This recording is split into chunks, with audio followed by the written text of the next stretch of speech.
Good morning and welcome back. Um, yep, I ended up buying this plugin here, and so far I like it.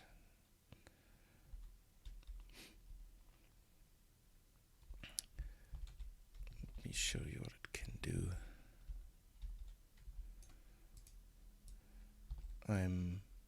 This is a prefab blueprint inside the normal editor window, and I can press Alt and copy pieces over in here, which is really awesome.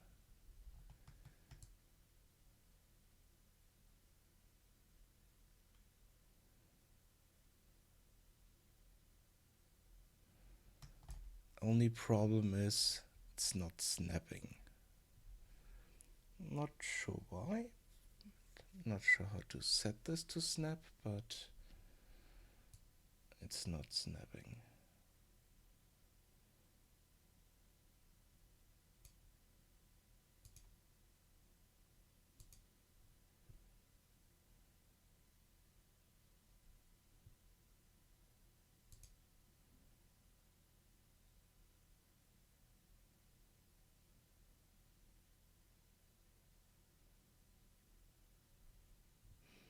Let's see. Does it snap now? No.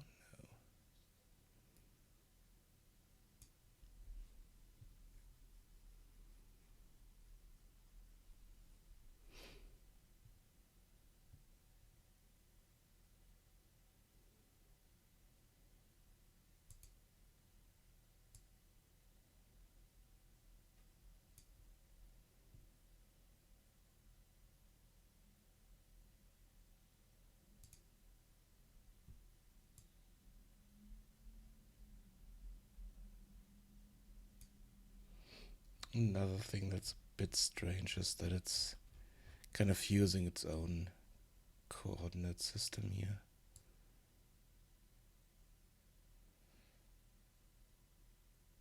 But apart from that, awesome plugin.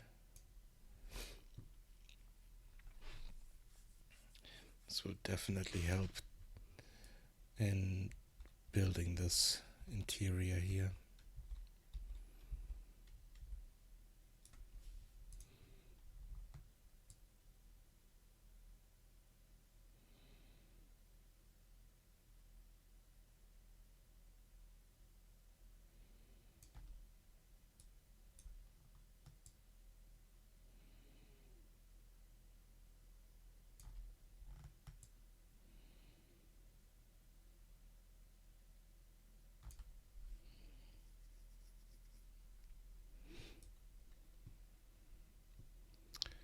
The only thing I need to kind of get out of my mind for some reason is the perfect coordinate placement, because it's doing rounding stuff here for some reason. I don't know.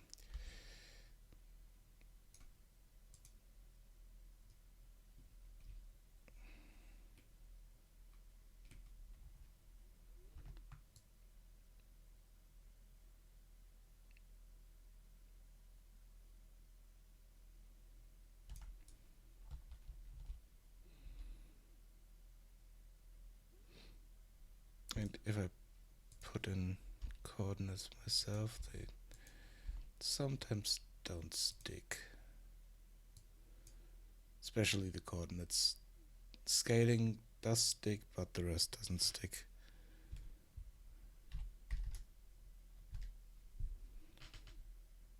Oh, this sticks. Not sure why.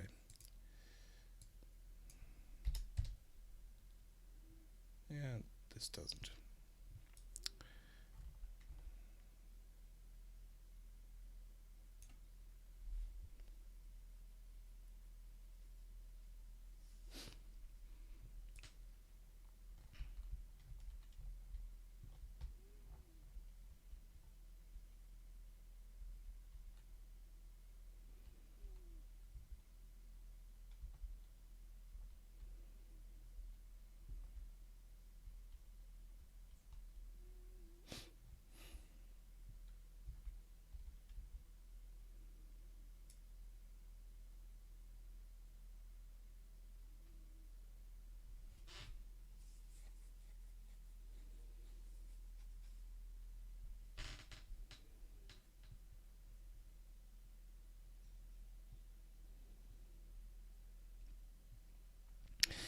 But there's another thing I need to do today, and that's going to my dialogue system and fix a few things there.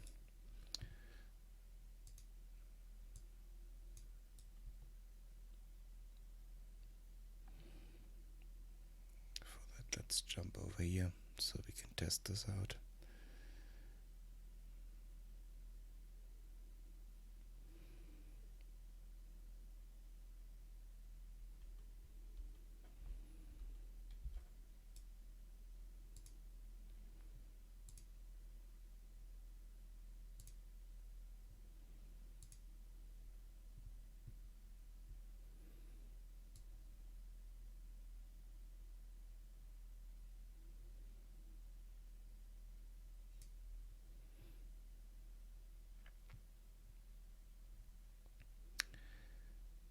Let's see.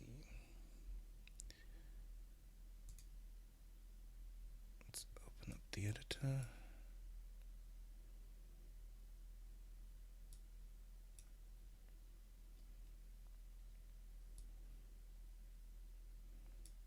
Okay, it's nothing in here.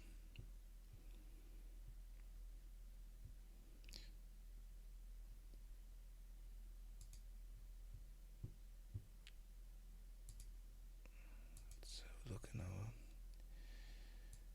first person character blueprint.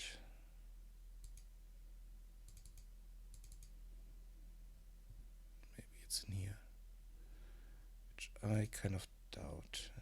Let's go into the dialogue thing itself.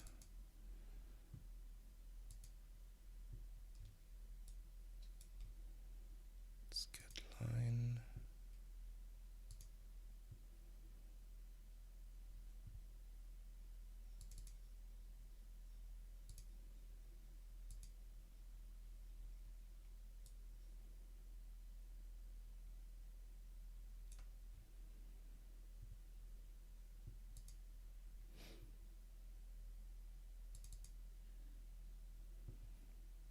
Okay, that's in first person game mode. Okay, and here we are doing the commands. And we are setting the conditions.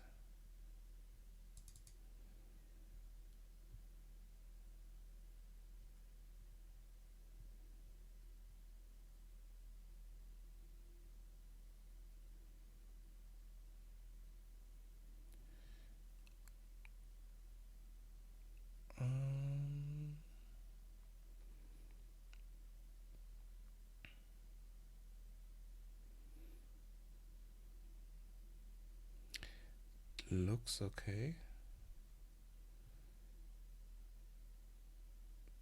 but I think we need to do something else.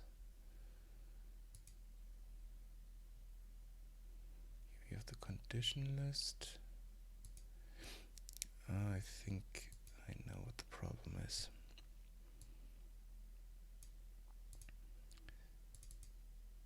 Since the journal is on the player,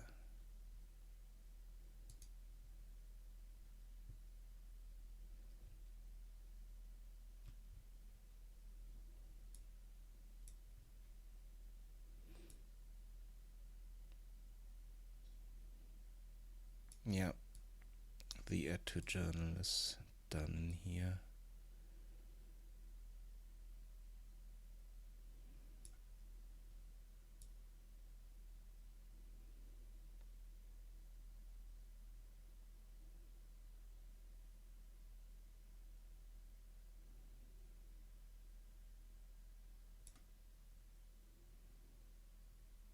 That's something we need to add to set condition.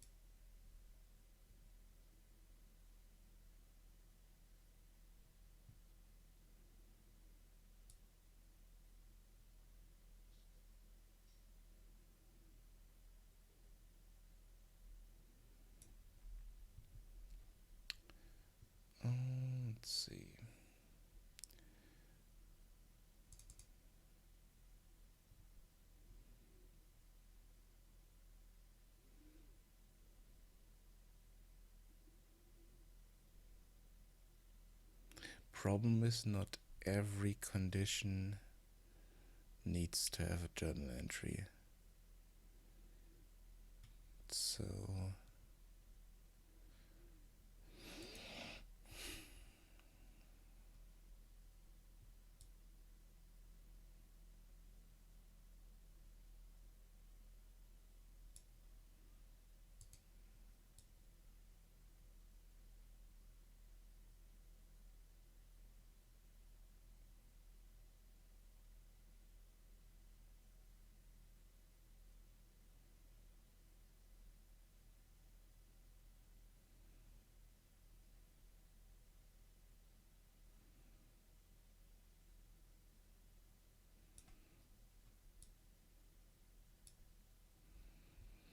okay, but this part here, that where we get the time and get the entry text,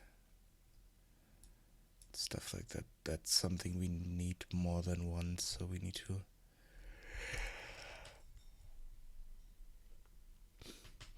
maybe promote that to function.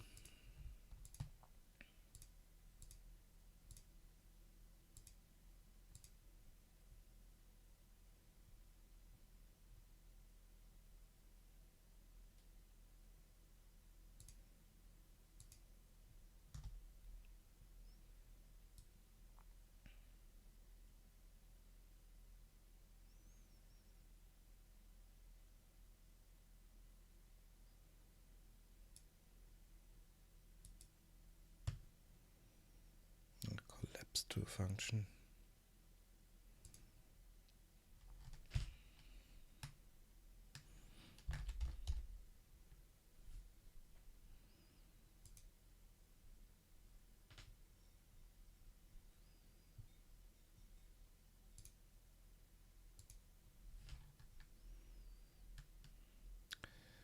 What do we set here?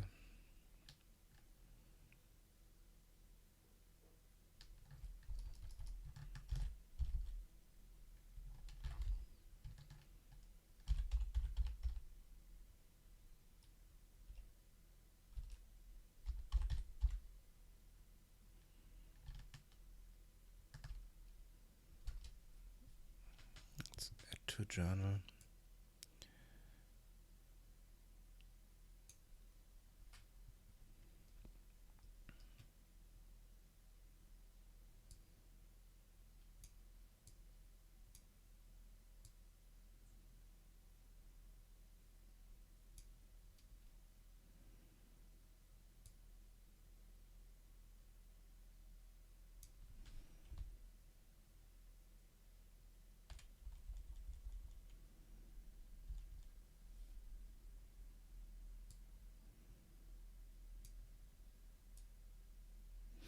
Okay.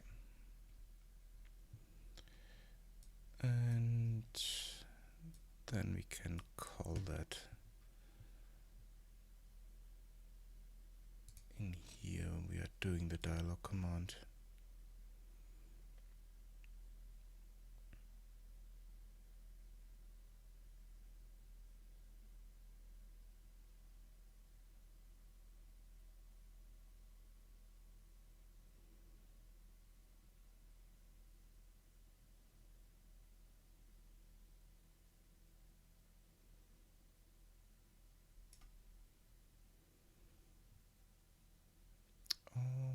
Let's see.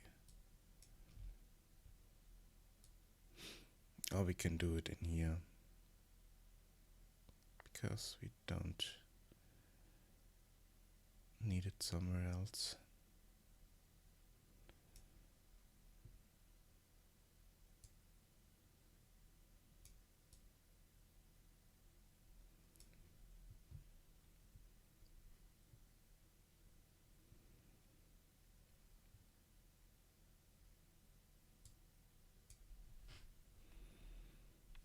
We need to get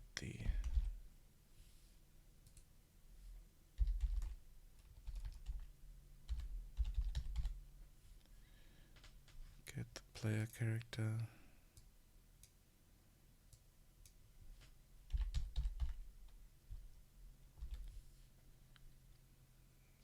How's the first person player character?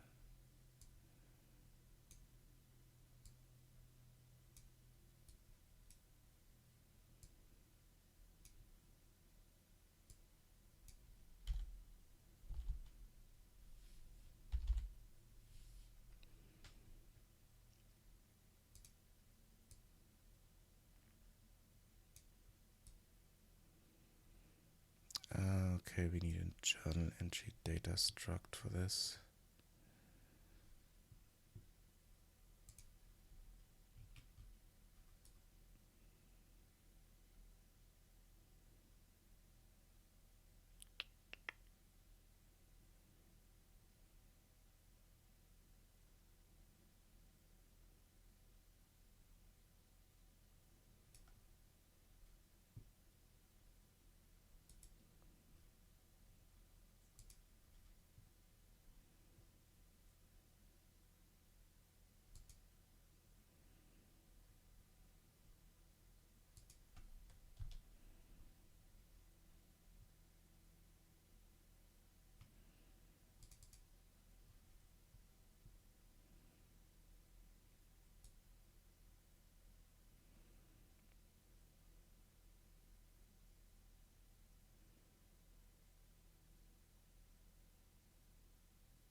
Okay, I think I have a flaw in my system here, because the journal entry is saved in the... No, they are loaded into this by the trigger name, so we can get this here.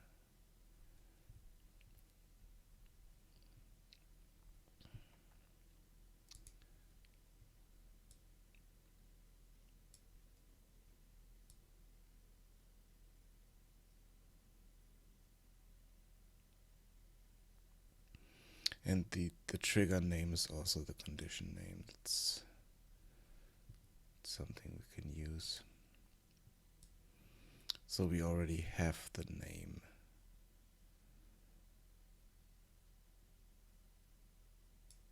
We just need to get the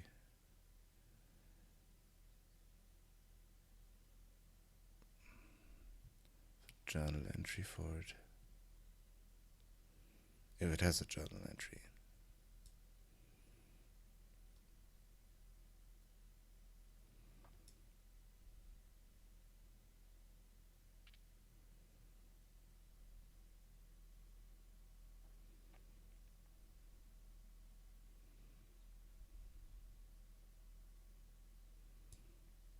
So I think we need to do this differently.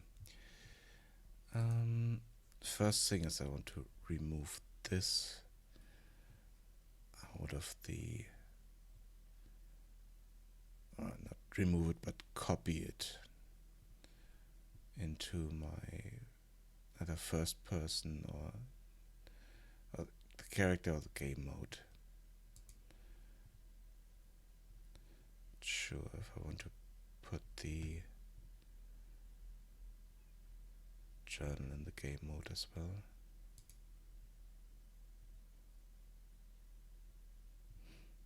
No, let's not put it there. So we need to add this in here.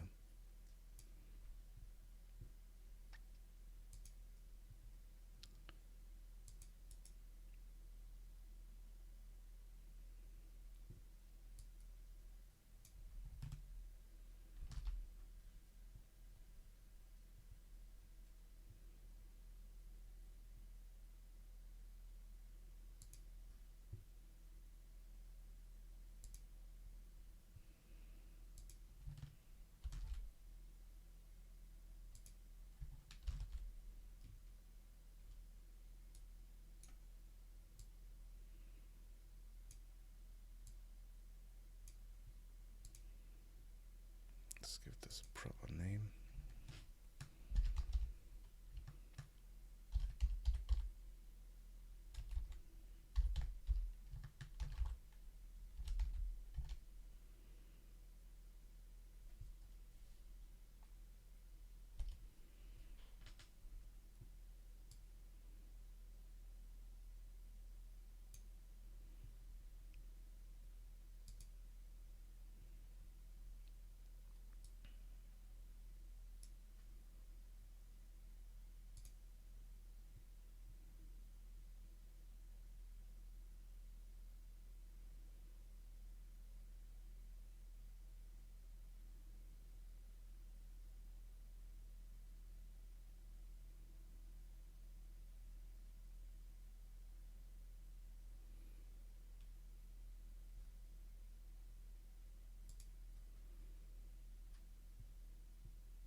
do something differently here. Let's add an event.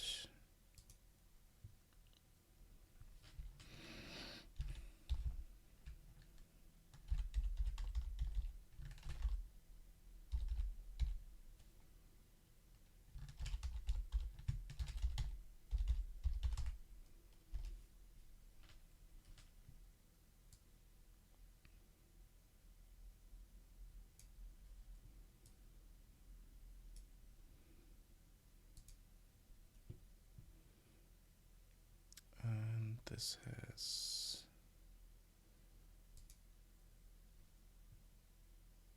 parameter here, that's the, sorry about that, the name.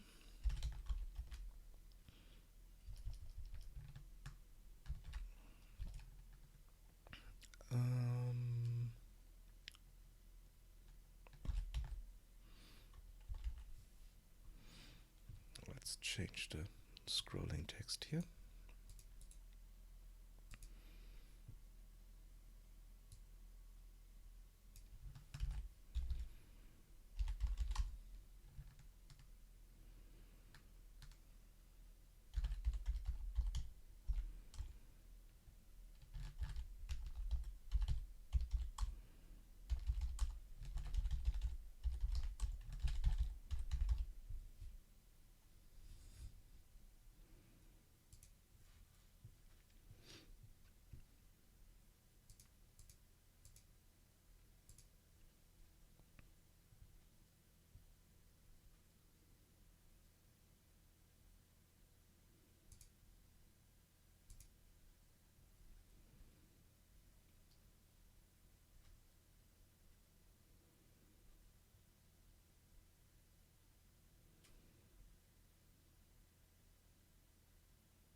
Yeah, let's convert that because we don't have this variable here.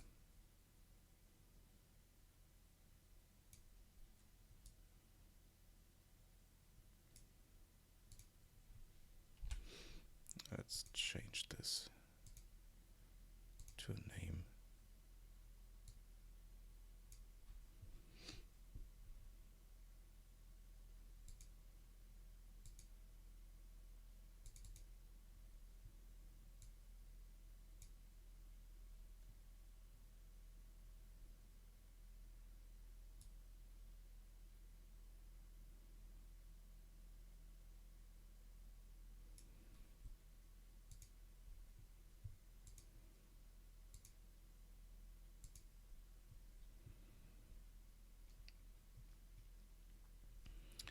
Okay, so we are getting the journal entry here.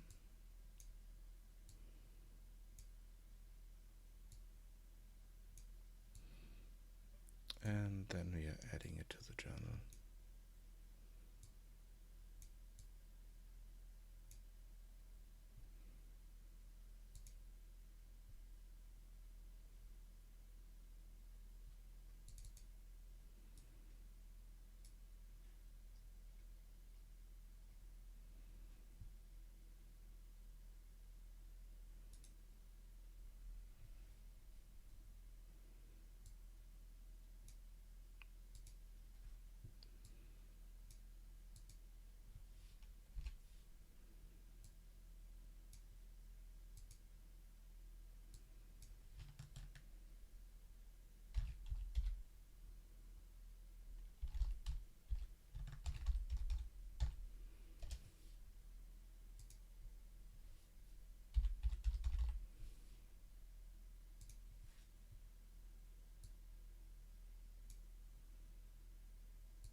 Okay. Now this should be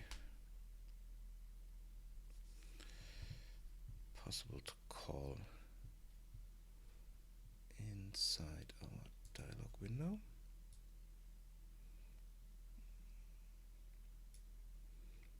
Oh no, let's not call it here, but in here.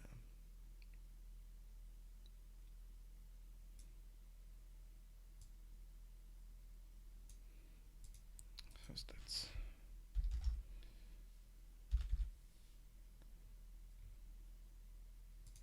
player character.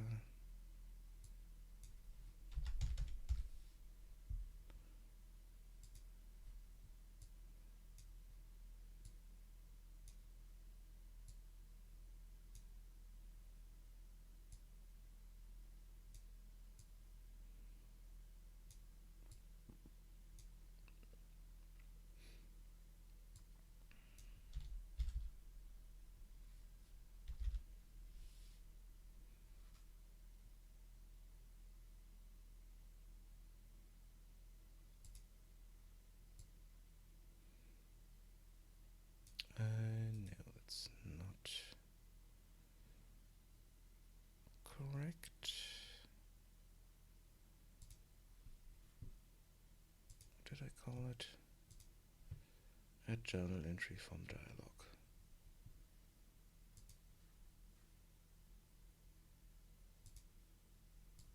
Let's compile this.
And here we convert string to name, and this should be fine.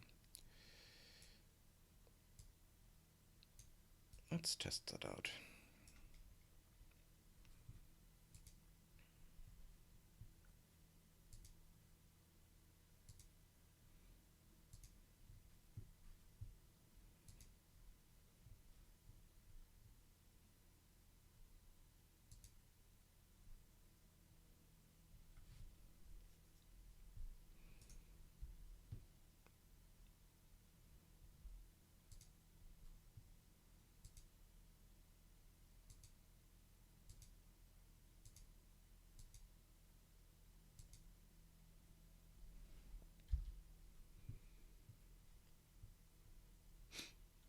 And it works.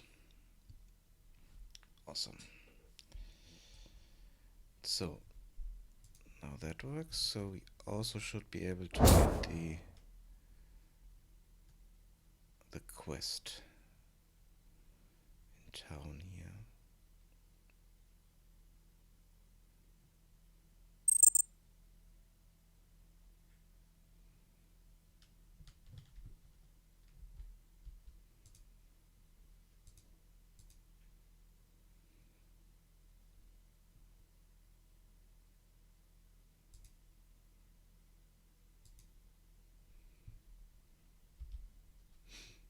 And we have the quest. Awesome.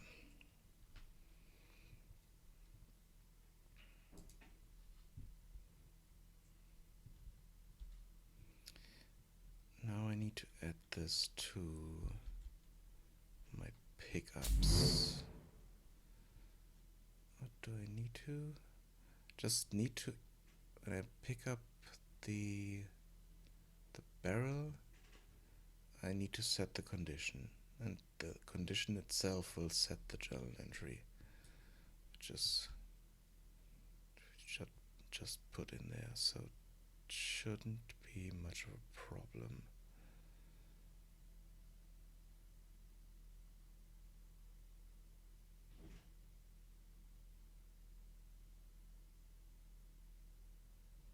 Just need to see if I can.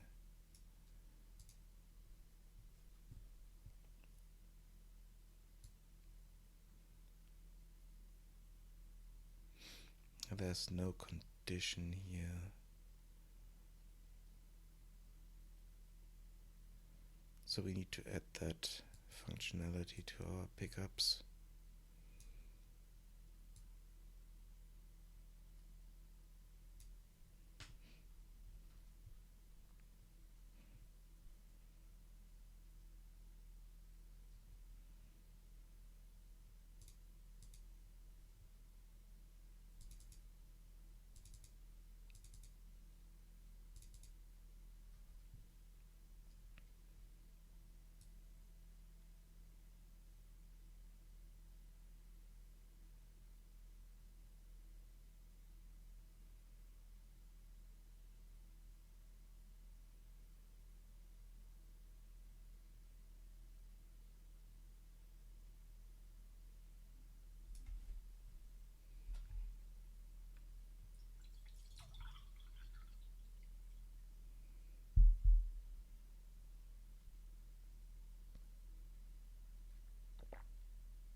Hello, how are you?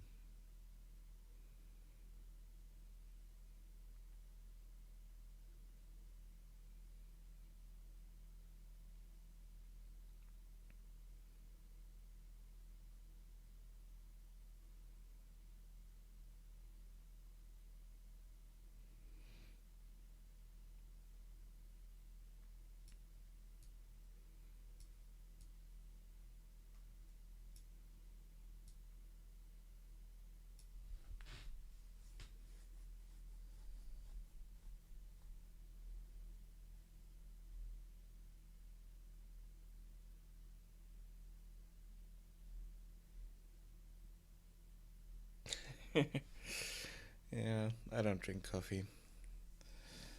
Not my kind of drink. Um, I'm working on adding feedback when you pick up quest items and when you talk to people that give you quests or give you information about the world. And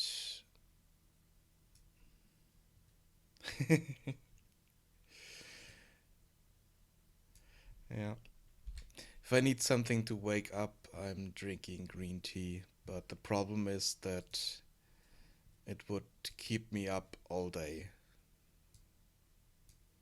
And that's a bit too much for my taste, to be honest.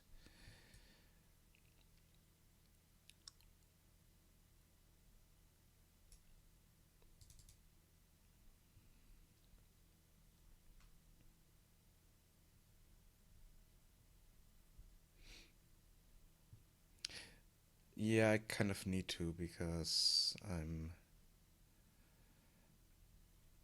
way behind in my schedule and I need to finish up the gameplay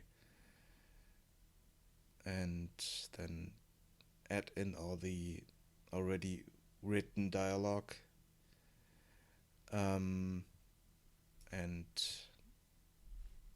written story elements to get back to the state I was in with the Unity version. And once I'm there, I can add more content to the whole thing. So, but I'm not there yet, which could be a problem.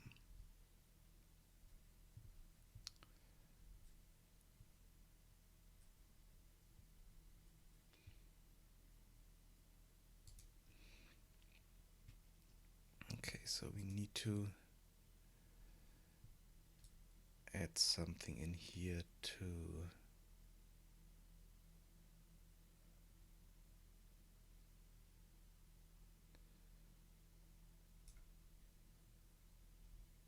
kind of tell it that we added the right item to the inventory. We have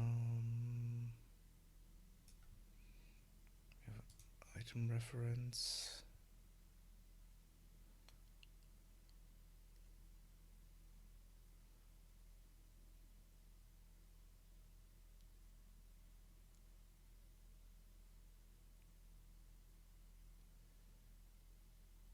Let's see. What does my item data look like?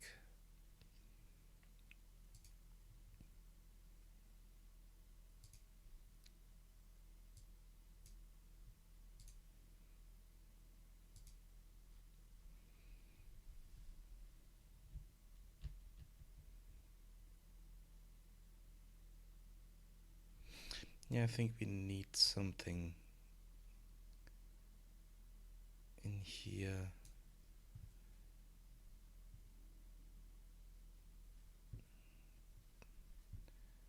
to help us out. So we need to change the item data. Let's add a new variable.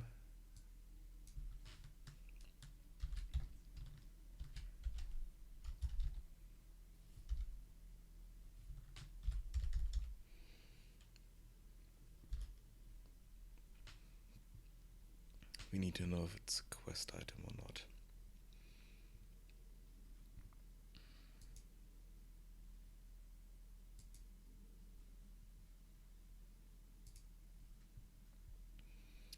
And now we can go in here and add a branch.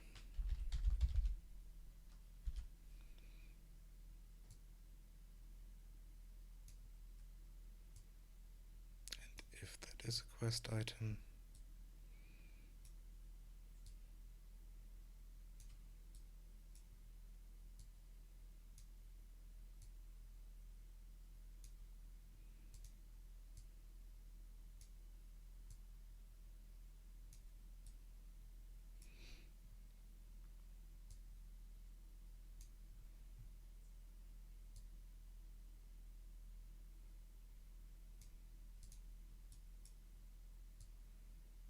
let's move this down here.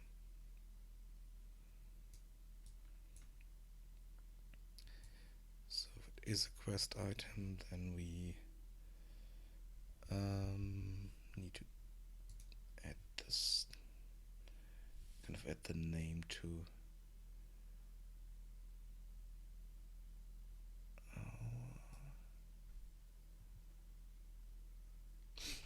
Yeah, now I need to think about this, how I want this to work. I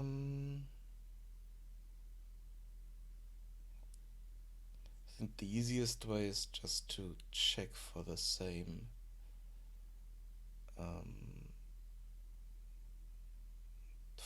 ID, because that's unique. That's the unique thing here, the ID. The name could be the same, but the ID is always the thing that should give us the correct item.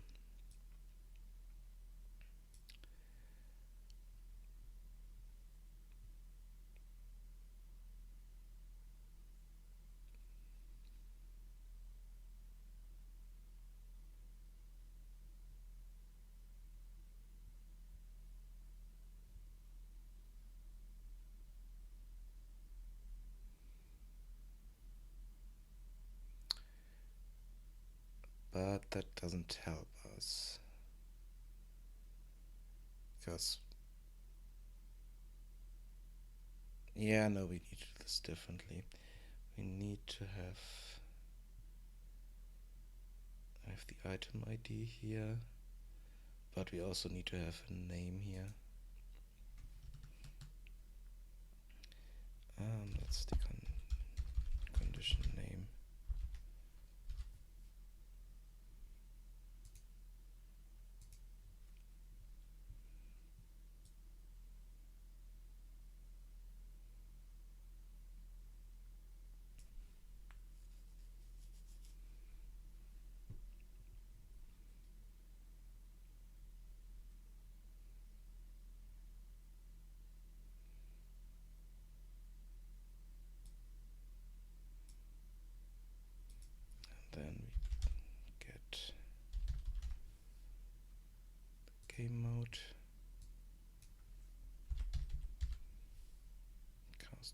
person game mode.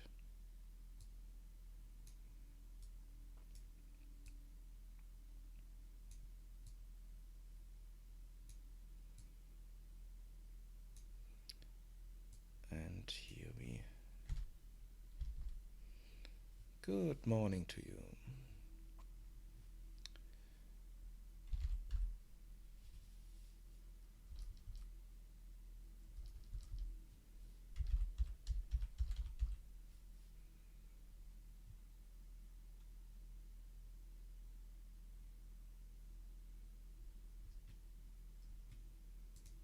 And here we set the condition.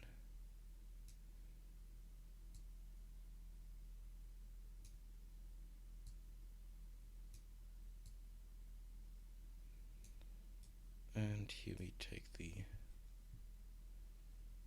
condition name.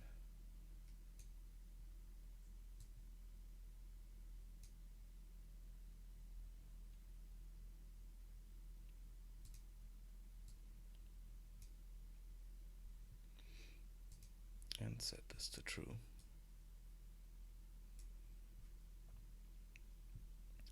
And after that, we do the same as down here.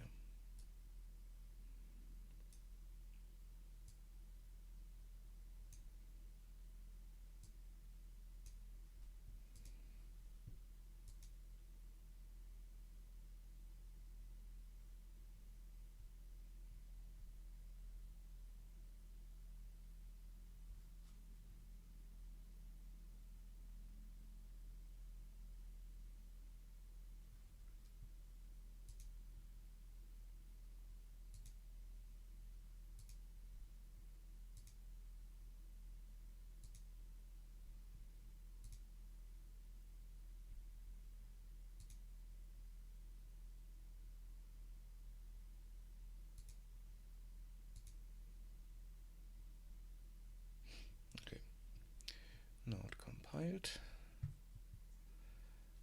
And now we need to set the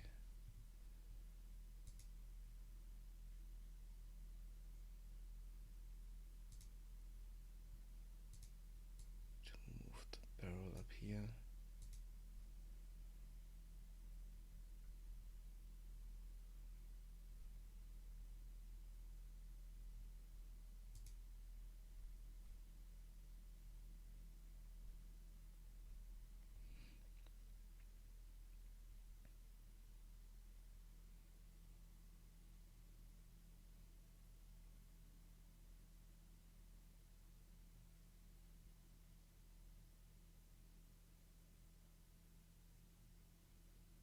Do we have that open?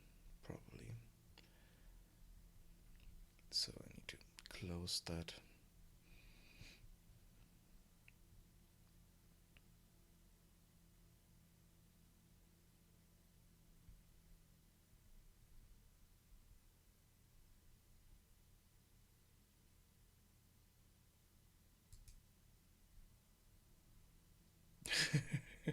Okay.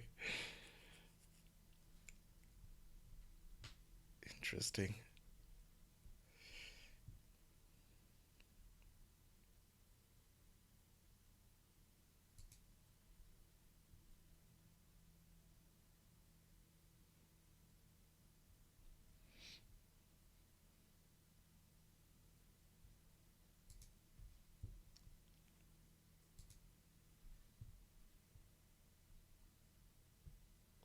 No, it's not open.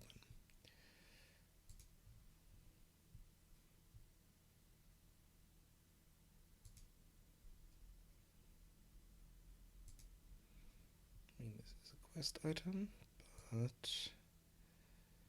Oh, I forgot something.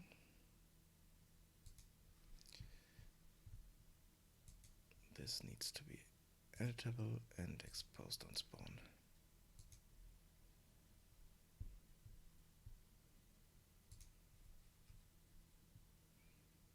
Now we should be able to get that. And I think it has got beer.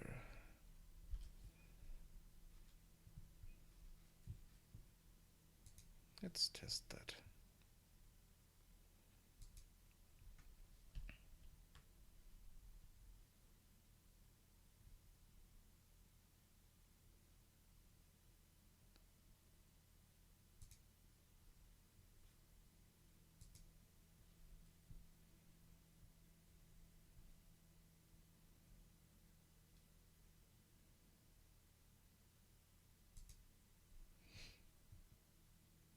Yeah, okay, I changed the underlying data, so I need to recompile everything. I noticed. Okay, let's compile this. Um,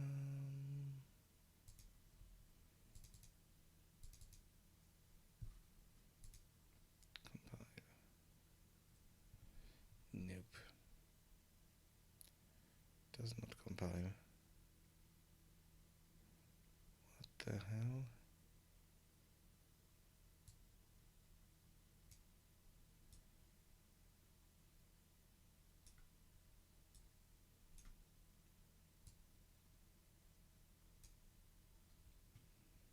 Yeah, okay, it broke every link here that it could. Awesome.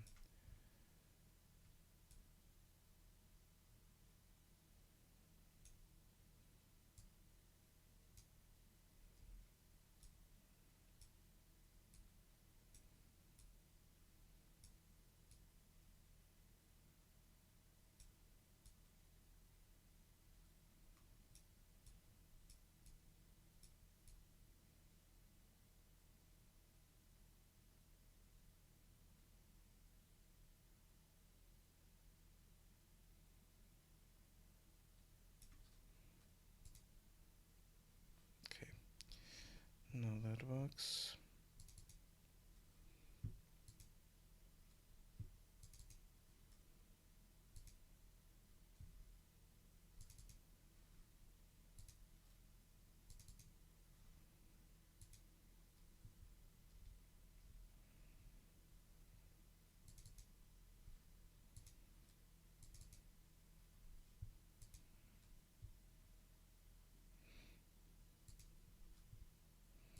Let's try this again.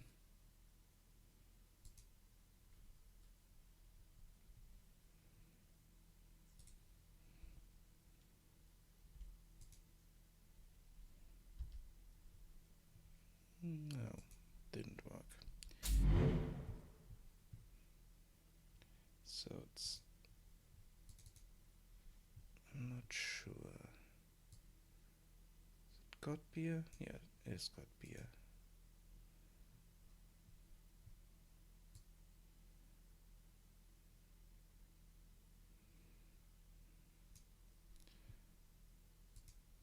But we don't have a proper journal entry for that. No, we do.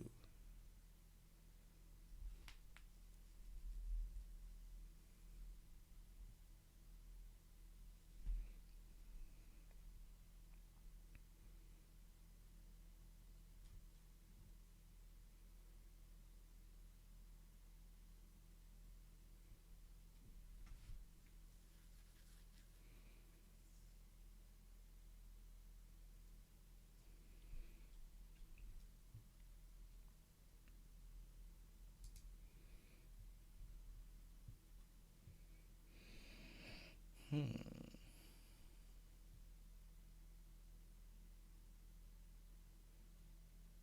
Magic. The player has a back of holding where you can throw that in and can carry that around.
does this.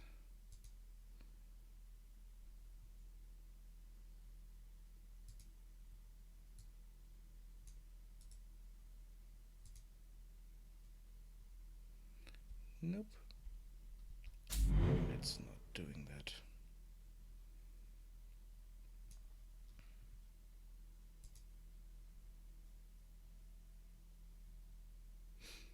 And I think I know why. Um,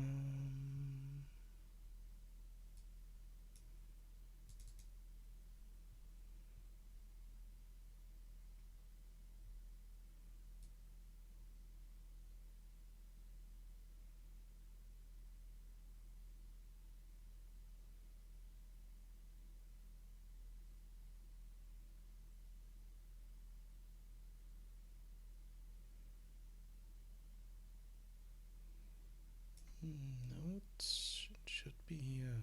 So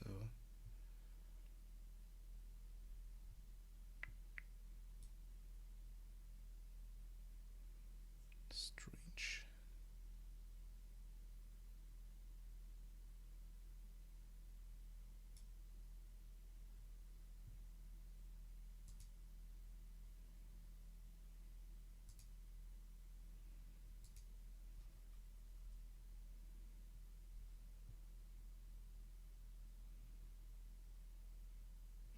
I mean, we could change this.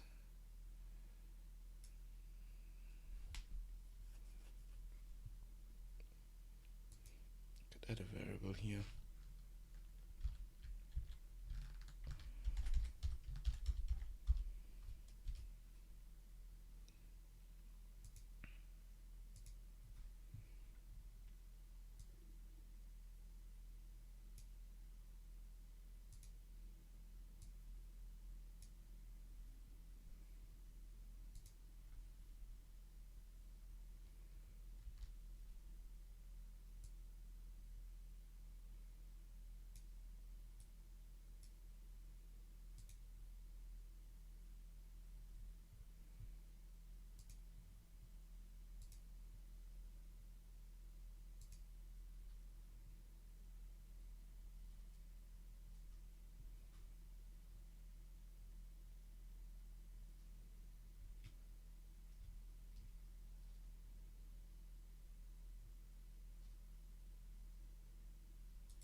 Okay, now it works.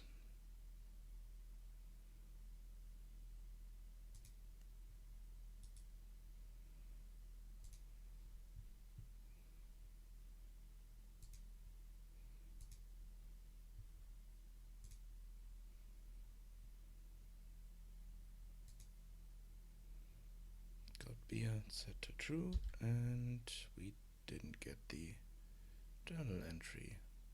Why?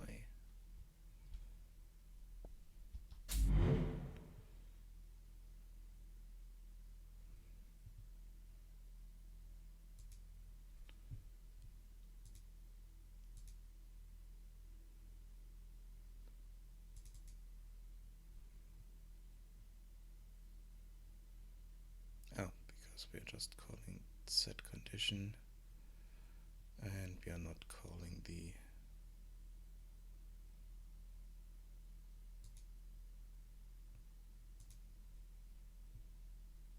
other function.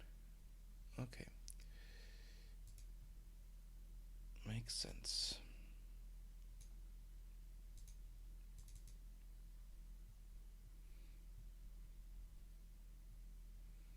We also need to call this one.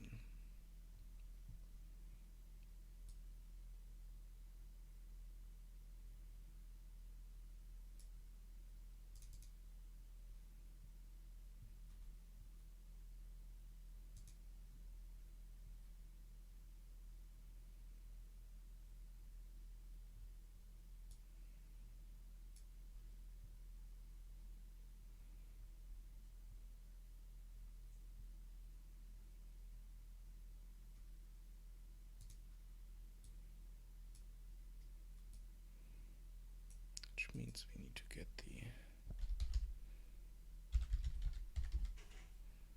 player character.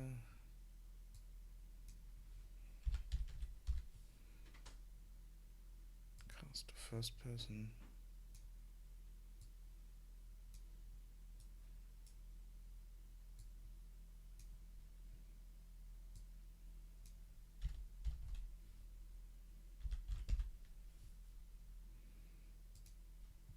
Then we do this.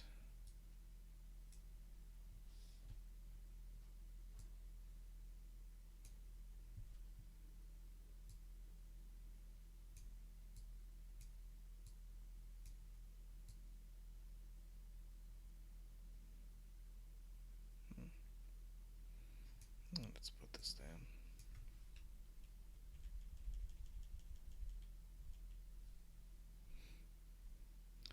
And after that we want to do all this here.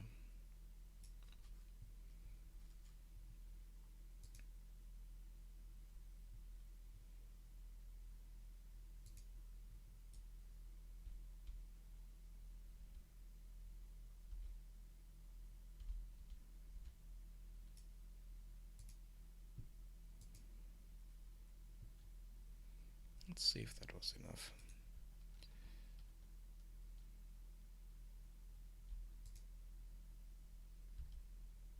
It was. Okay. Awesome.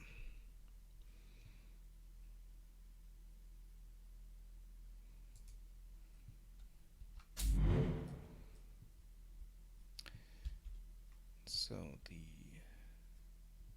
exploration triggers work, pickups work, dialogue works. So what's the next thing?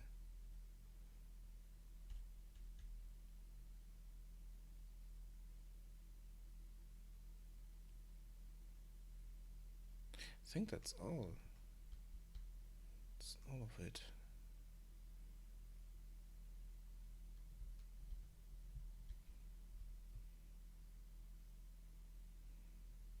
Let's see.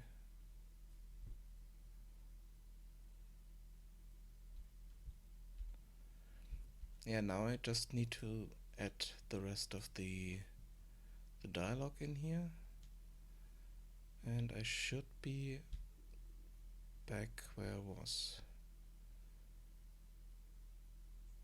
I mean, I still need to add the troll and the troll chest back here.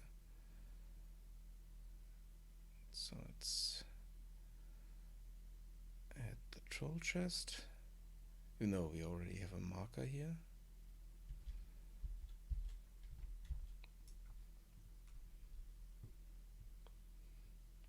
But we need to add the exploration trigger to this.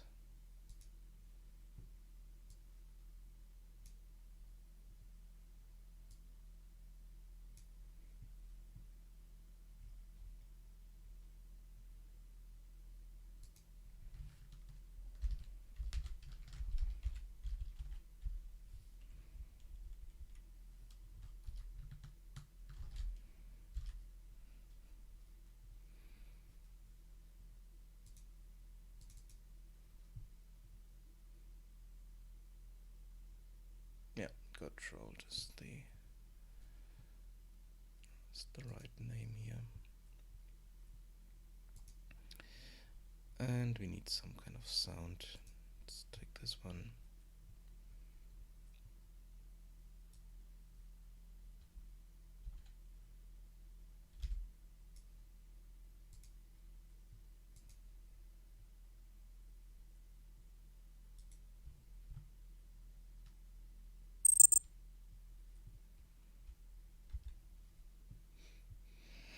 Okay.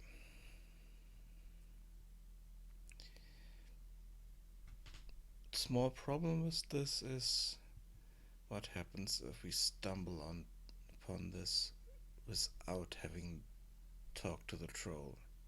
That wouldn't make much sense.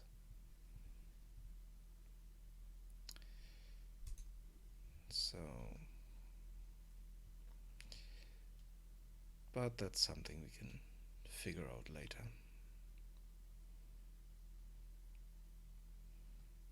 For now, we just need to figure out how to add the troll. Might as well just create a placeholder character again.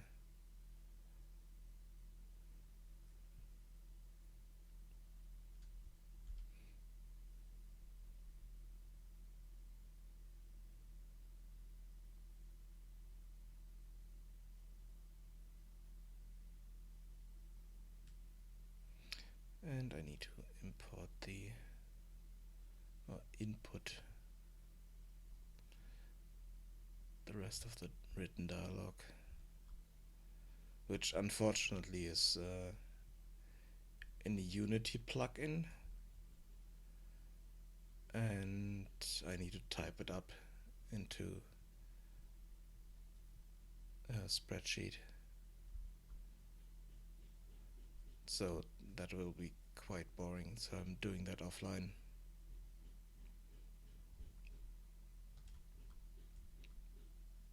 Unless you want to see that.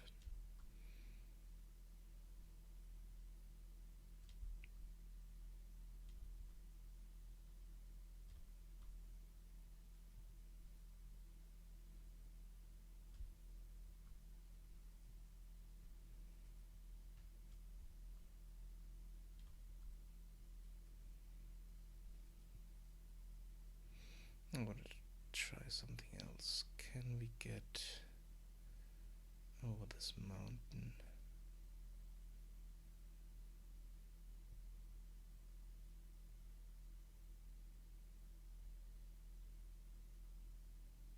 Yes, we can.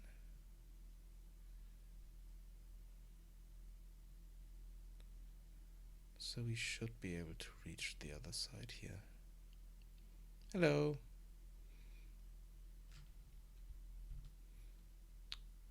Where did I put the new marker?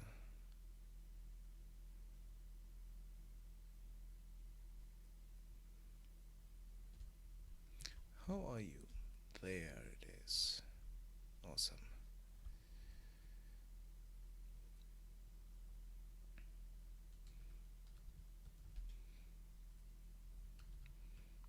Put down a new secret marker over here. But this will take a long time until we actually do something with this. But I think we are able to get there, and that's awesome. And we should also be able to get back to town from there.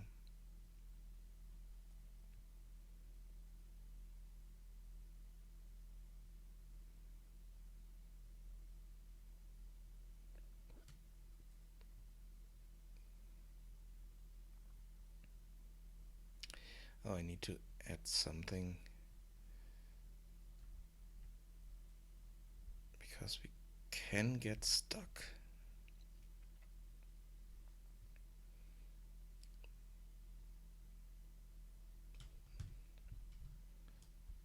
There are a few locations on the map where we can get stuck and can't get out of. There's one over here somewhere.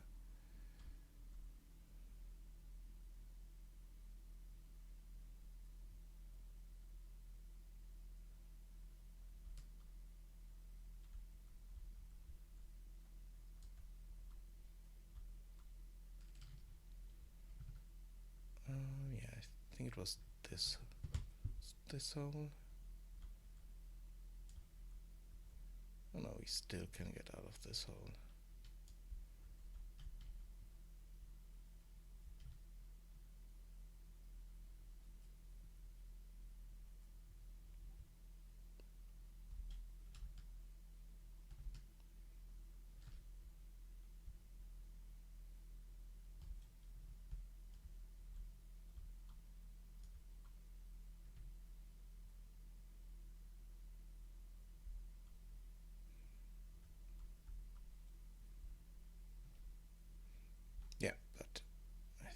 stuck in here.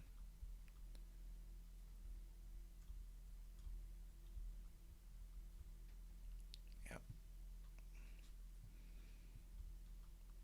So I either need to fix that hole, or I need to add something to get out of there. I think I want to fix this because it doesn't really have a purpose here.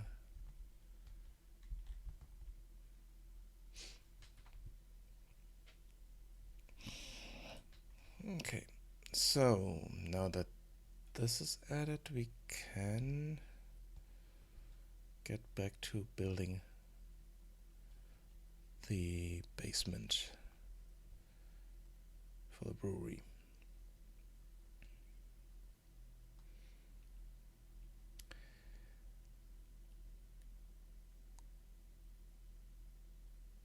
So let's do that.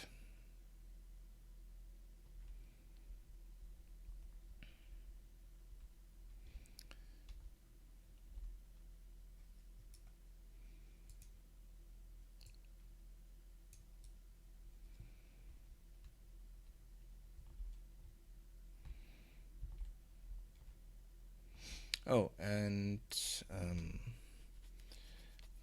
those who were here yesterday, I found a plugin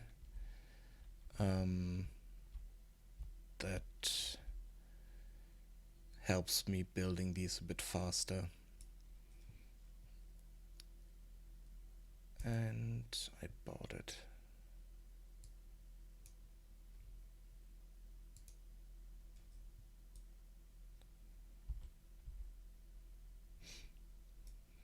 So the brewery is a blueprint, and with this plugin I'm able to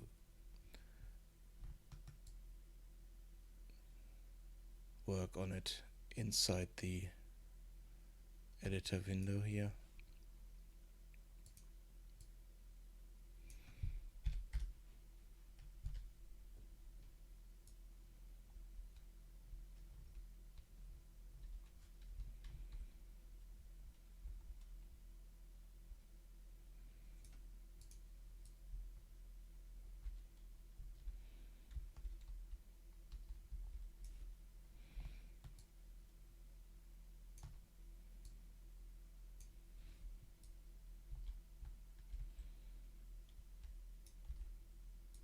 Quite easily. So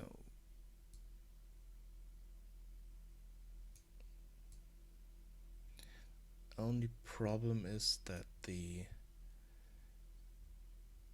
grid snapping doesn't seem to work with this plugin.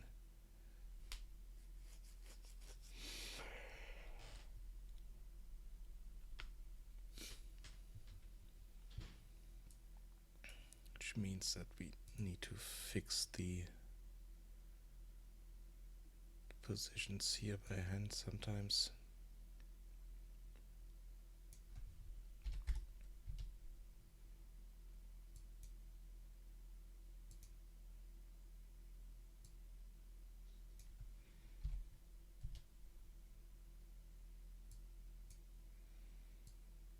And it's doing horrible rounding errors, but that's nothing new.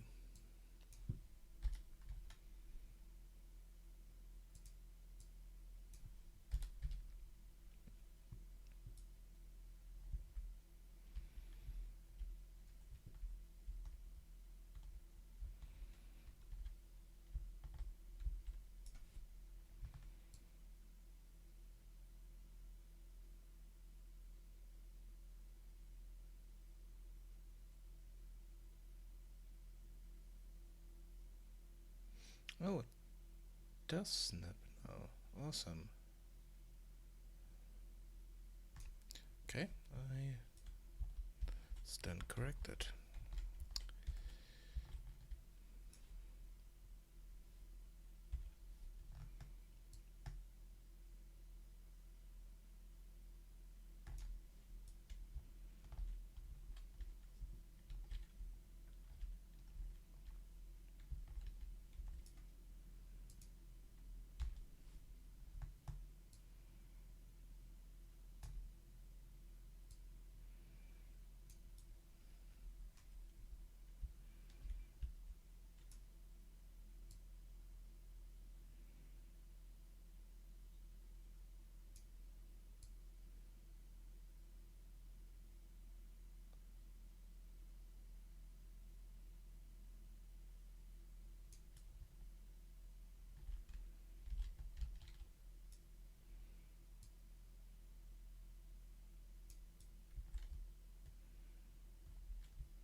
There's one feature I want to try out in a moment, but I'm not sure how it works.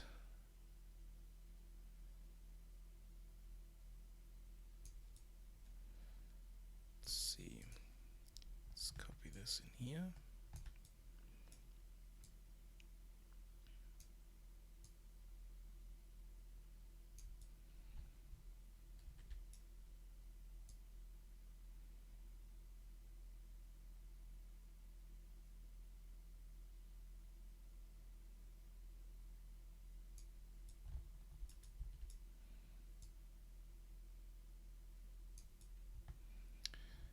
And there's a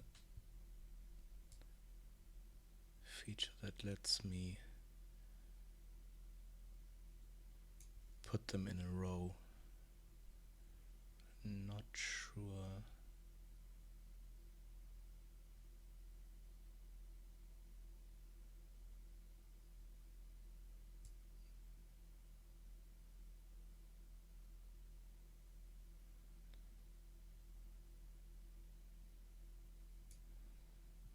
How this works.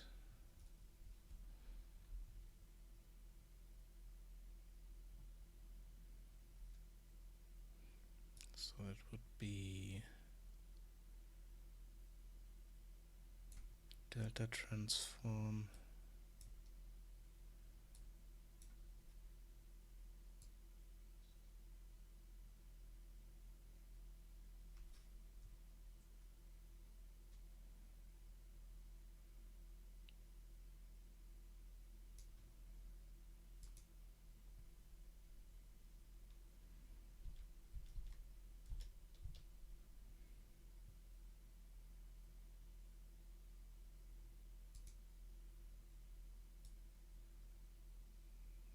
no, it did not work the way I wanted it to.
Strange. So this in here.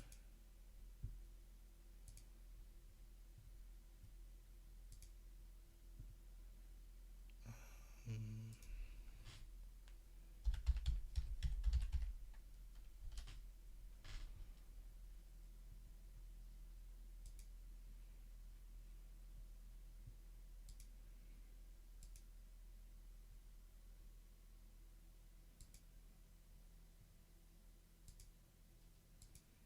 It had some kind of array functionality.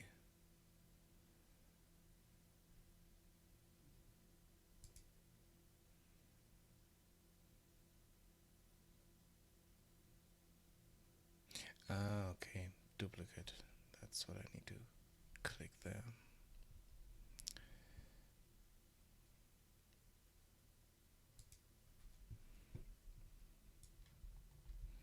So I need to figure out what the difference is. So this is 125 and this is 1000 in X.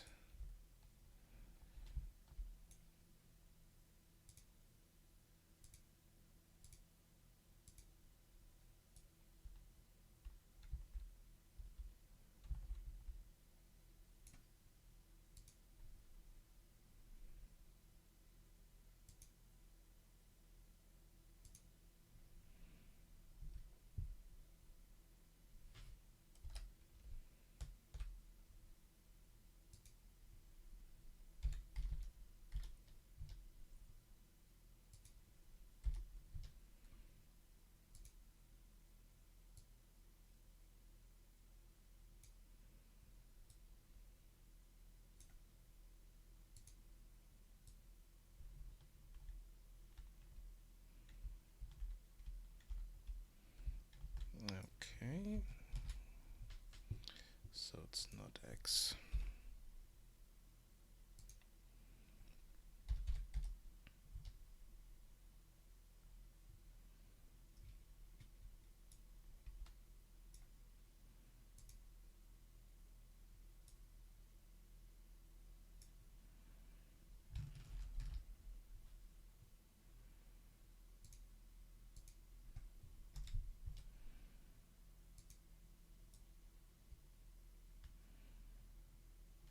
Okay.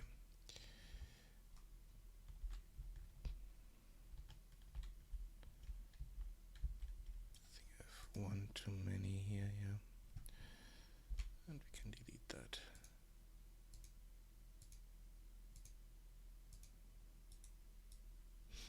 Okay, but that works quite nicely.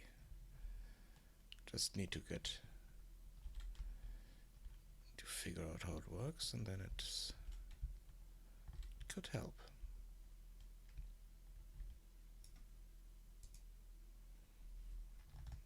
So let's move this over here.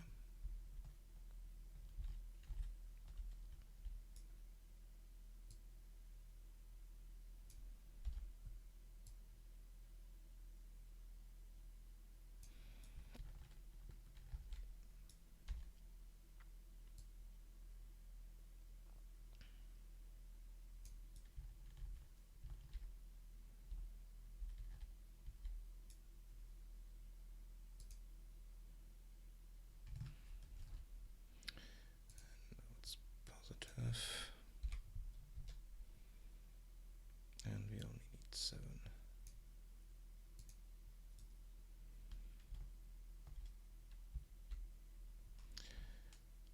At the moment I'm working on the basement of the brewery, but the game itself is an exploration adventure game.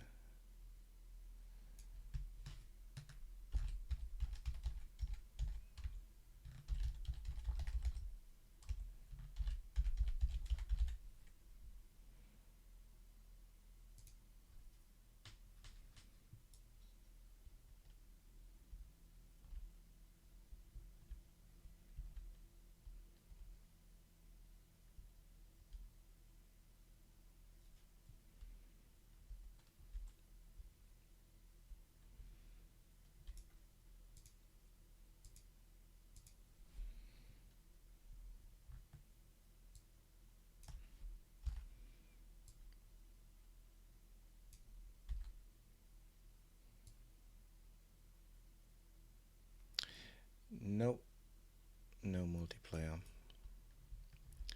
Single player, statless,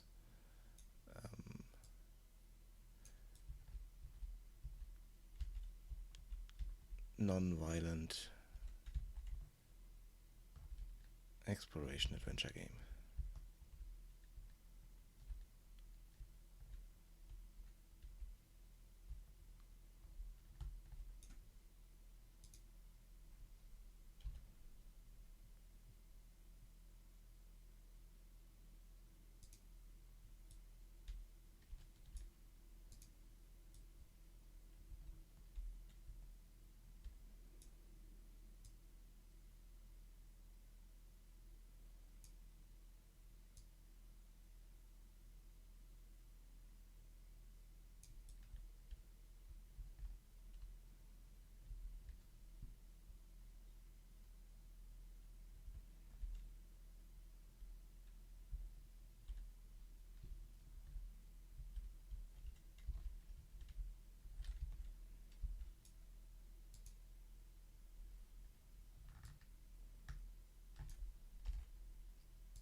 corners in here and the middle pieces. But let's first continue this corridor here. We need 3 more.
room.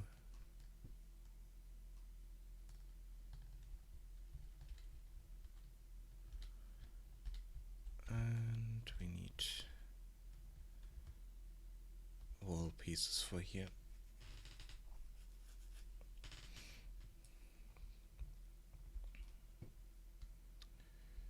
Okay.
Okay.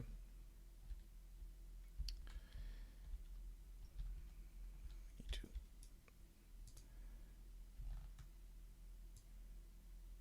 add this here.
for the corner here we have a special piece that we can use. That's why I left that out.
Okay, we still need to do something about this gap here. I think I need to create a different kind of stair that connects better up here.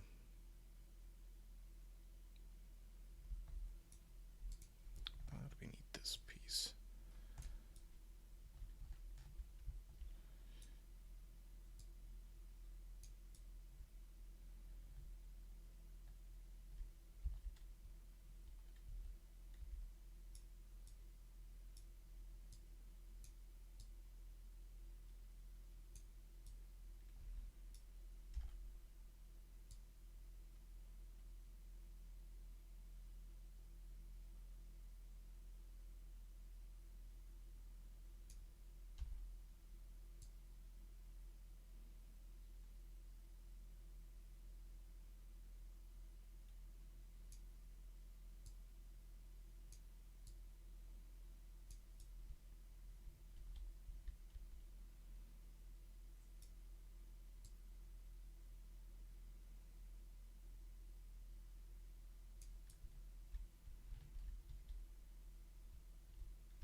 Okay. That was fast. I like it. So, we need to fix this up here.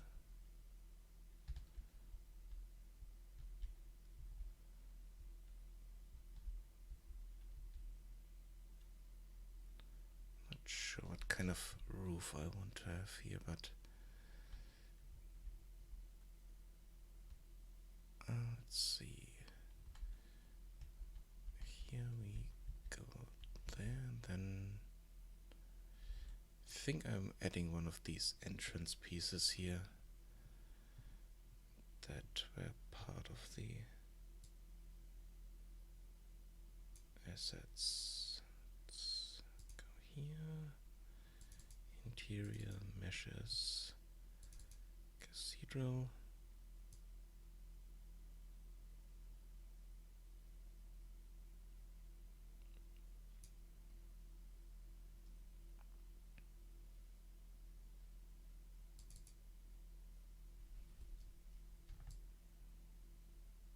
Something like this, but this is a bit too big.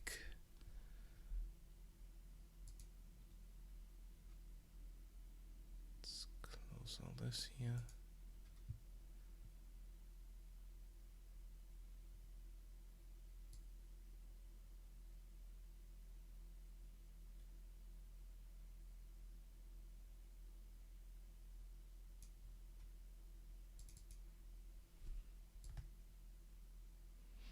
Yeah, this is what I want there.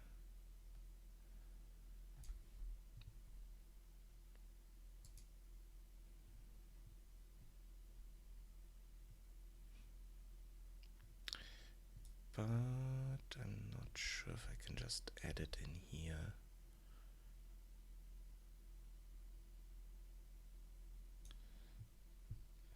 need to open the blueprint for that.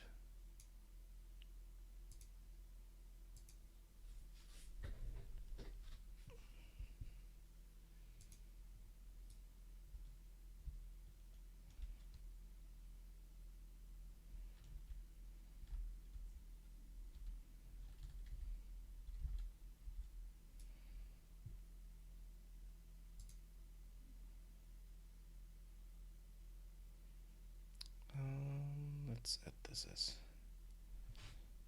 an instance static mesh.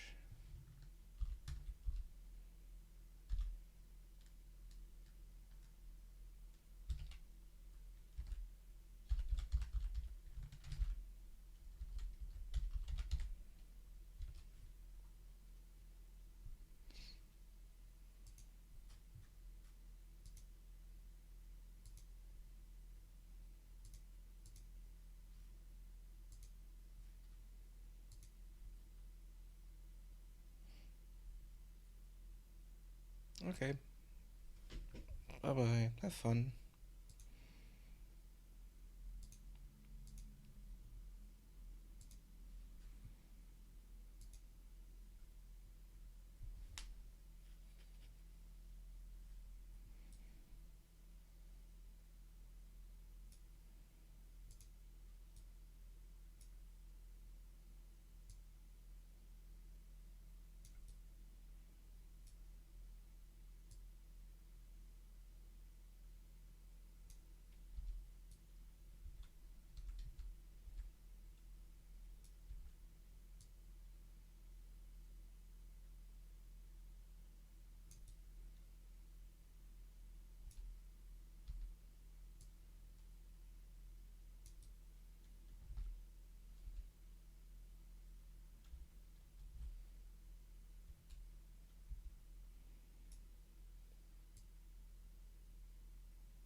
Let's see what the transform is here.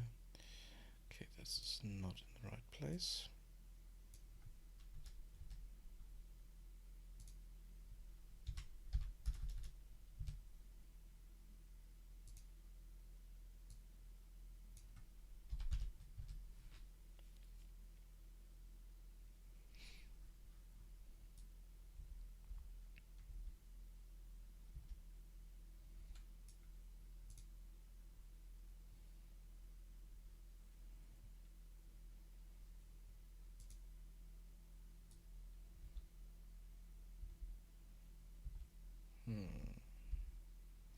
Okay, we have a gap there, which we need to fill in anyway, so it's not much of a problem.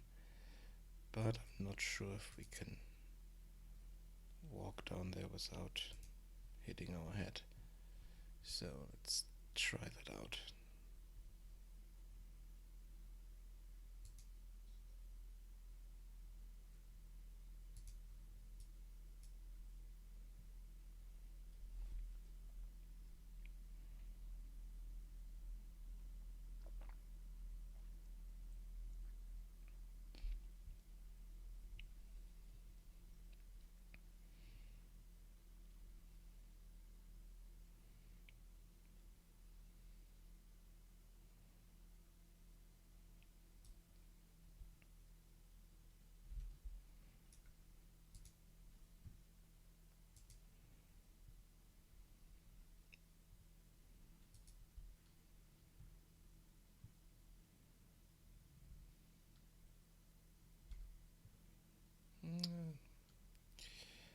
It does work, but it has a collider on it at the moment. So it's a bit bit low, but it does work. So let's get this. But it has a box collider here that prevents us from walking through. So since it's a roof, we just remove that.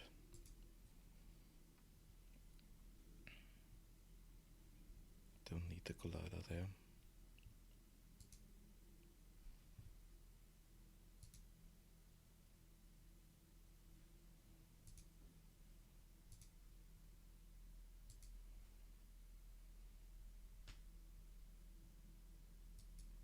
Okay.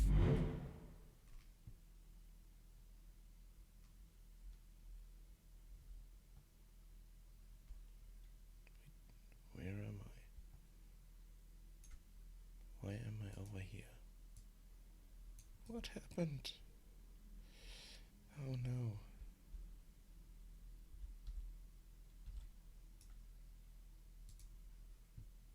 Let's try this again.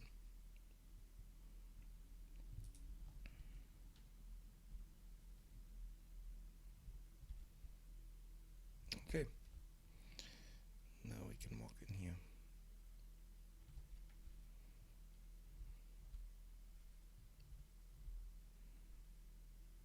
Nice. Okay. Now we need to add the rest of the roof pieces here. And then distribute them correct all over the place. So let's go in here, close this, and we need another these.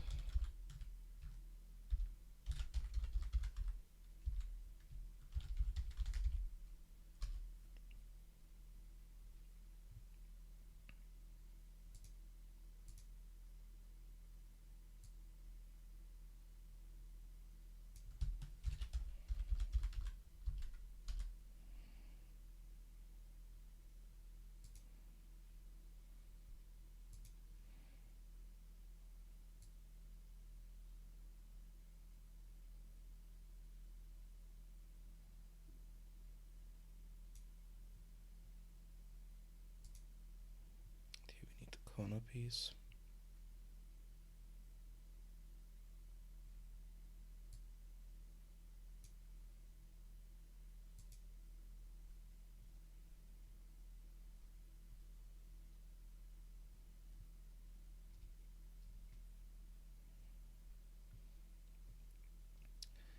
And let's duplicate that again.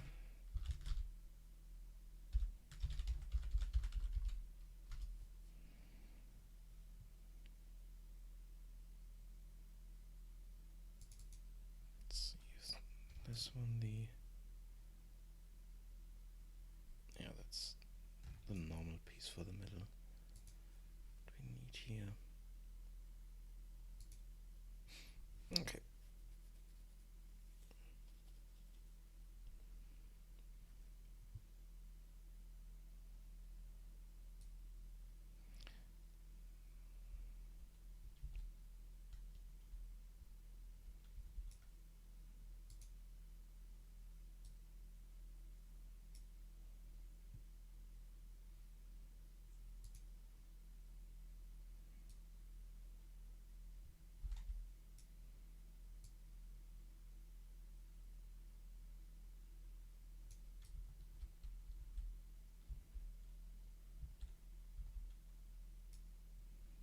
Let's move that here. And let's move that to the corner.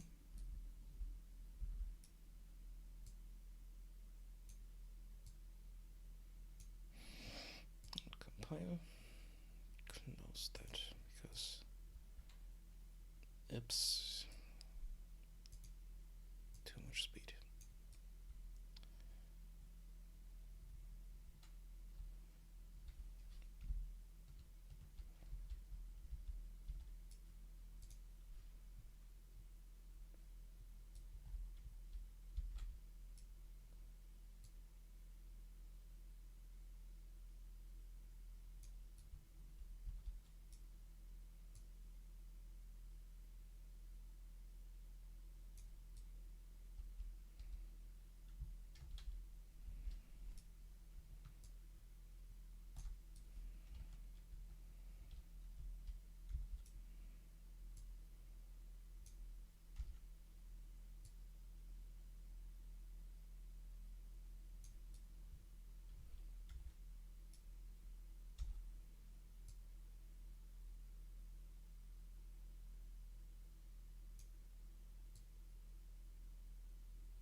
this one into place.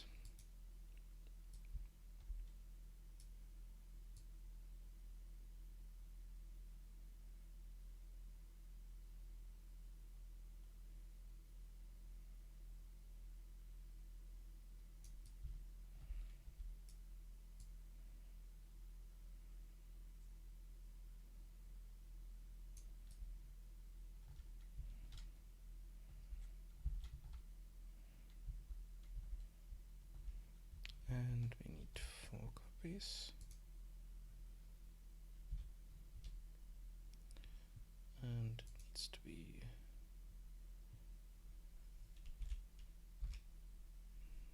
+y. Yeah, okay.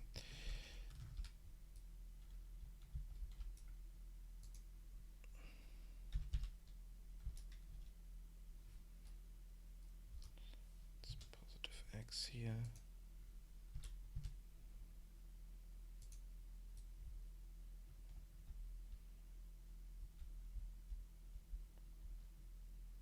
Oh. What is wrong with those?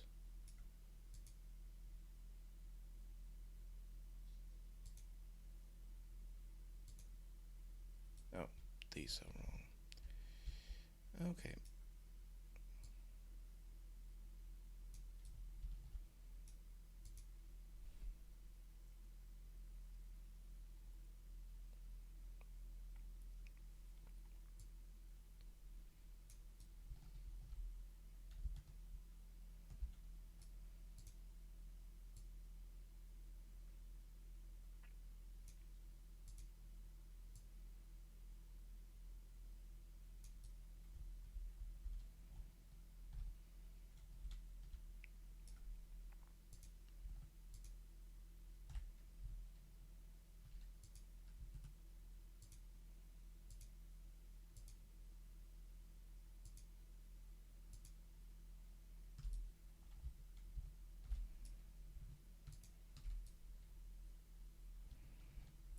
How many do we need? 7.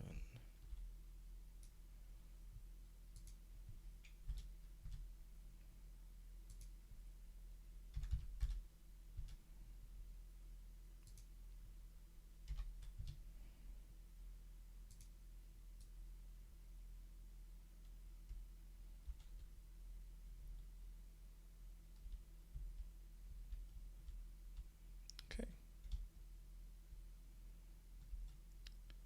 Roof here is done.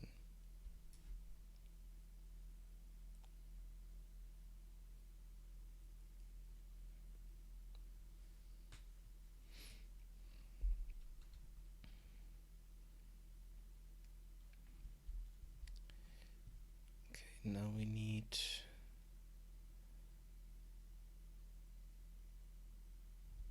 roof pieces for in here.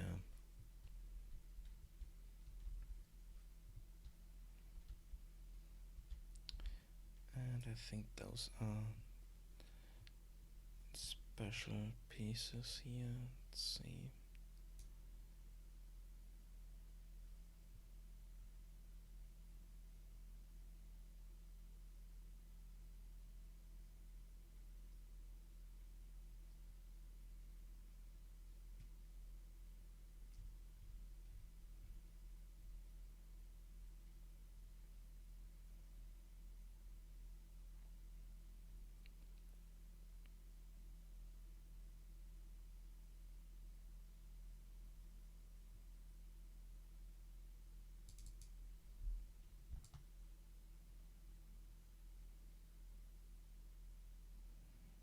Oh, it's an entrance. That's not what we need.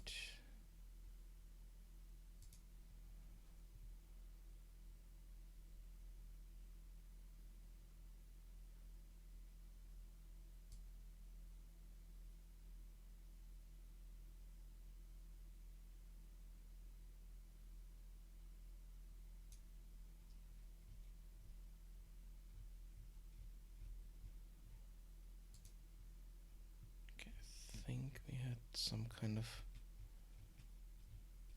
roof piece here that's for corridors we could use.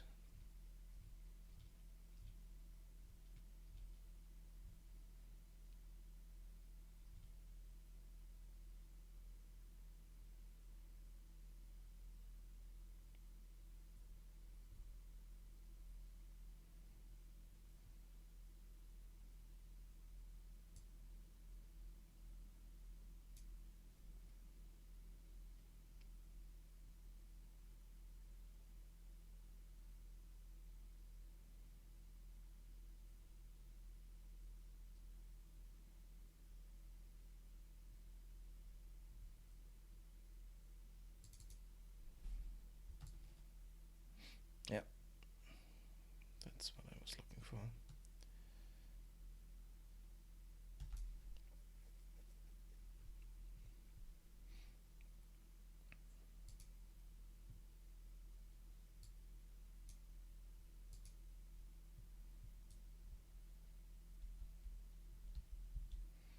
Though this, no, this is different kind of corridor.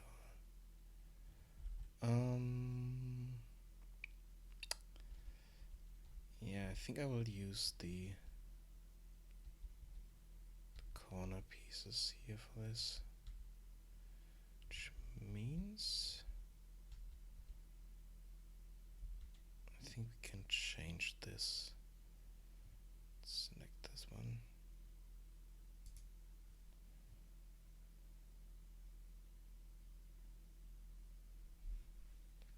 The centerpiece.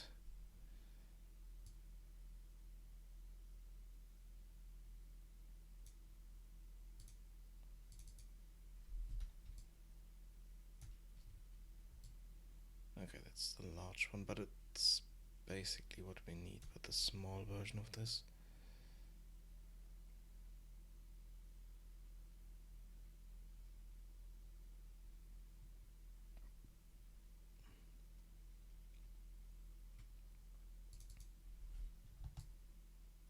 This one here. Yep.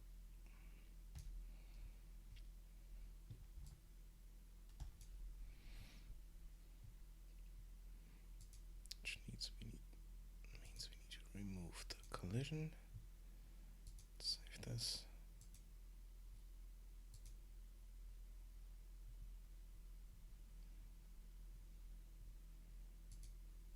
And then replace it here. And that way we do not need the wall behind here.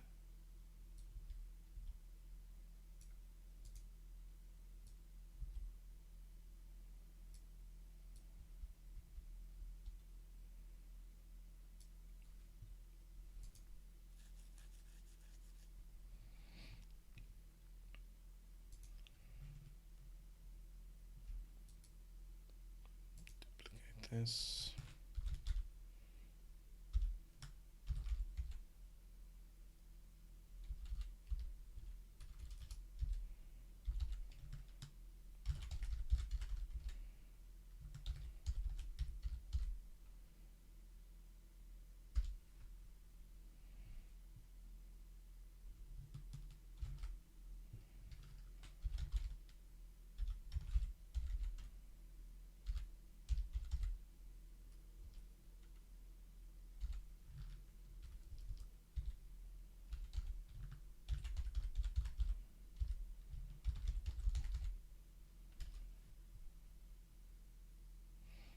Okay, we need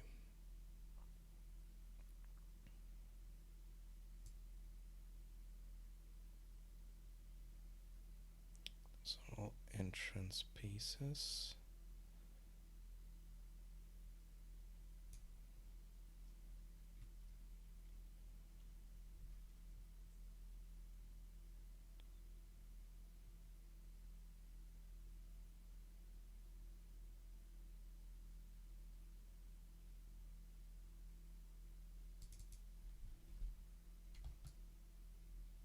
That's the one.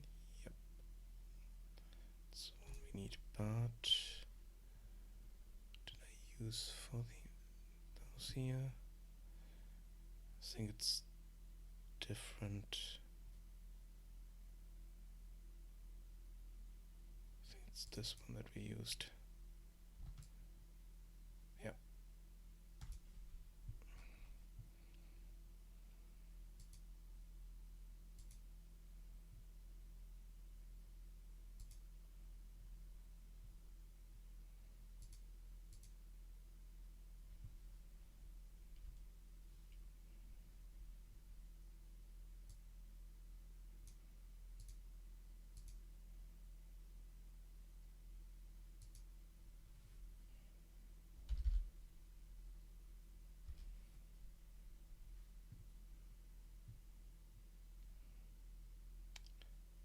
And then we need the corner.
And we need an end piece here.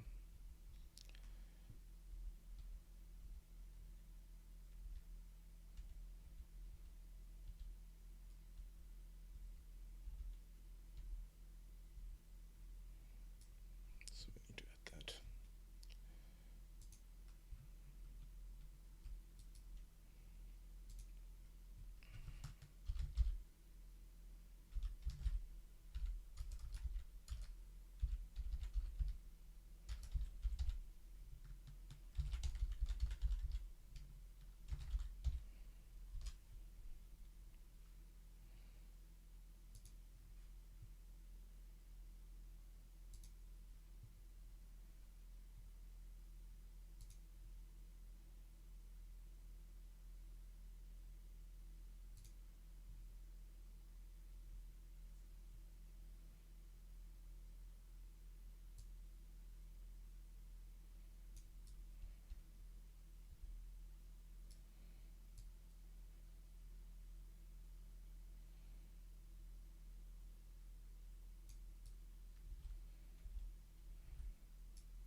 Okay.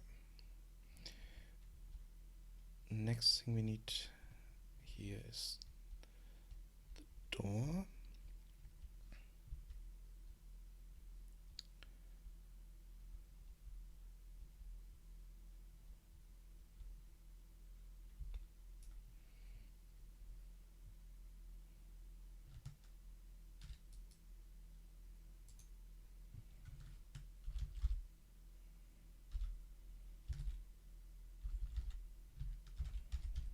Or the door frame.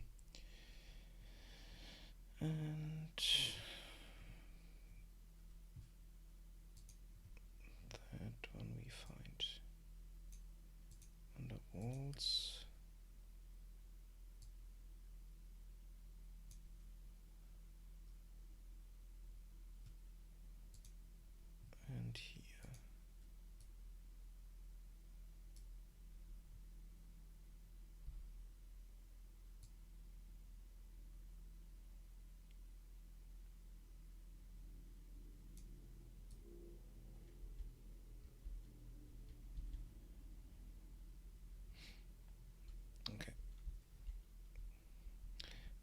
now we have all the pieces we need.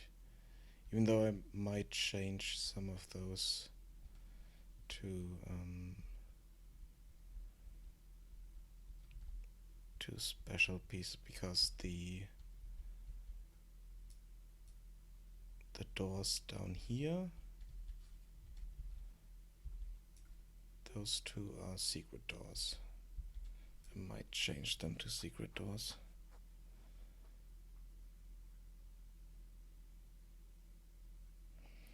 But for the moment we can just leave it open. It's not that important now.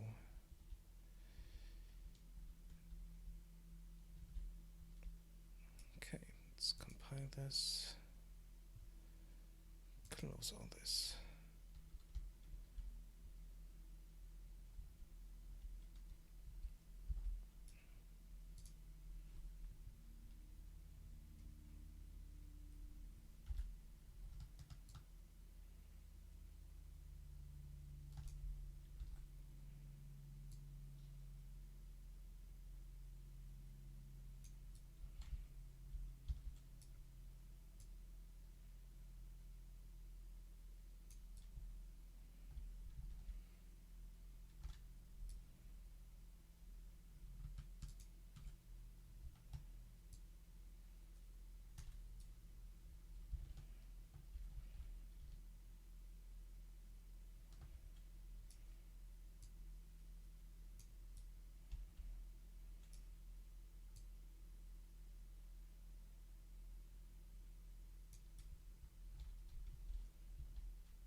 Okay, here we have a small problem, because kind of need to end this and then add. Yeah, I mean, we can just end it and then just add the entrance level here again, so it wouldn't be that much of a problem.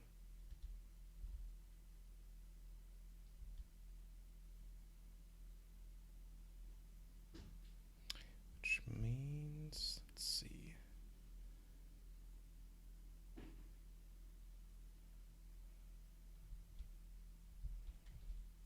This end piece here.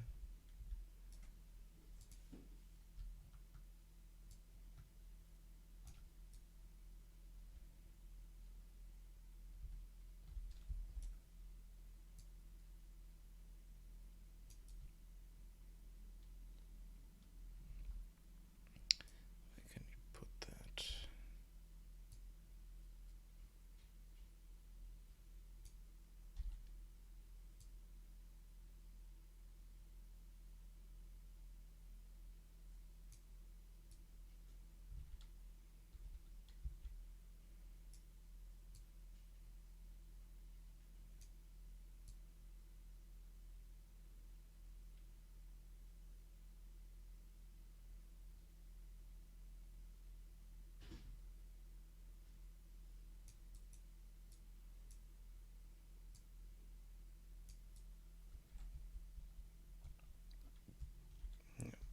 that here.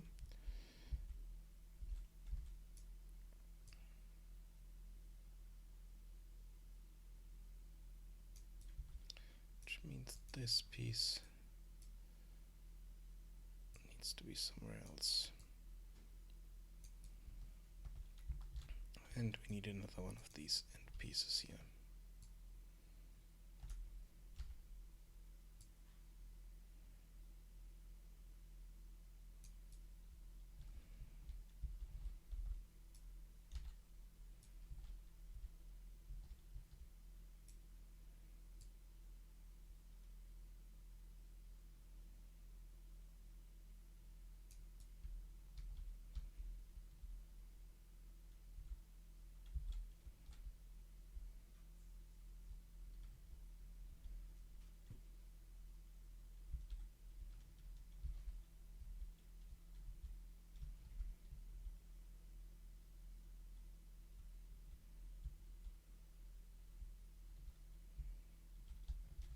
Which means we don't need the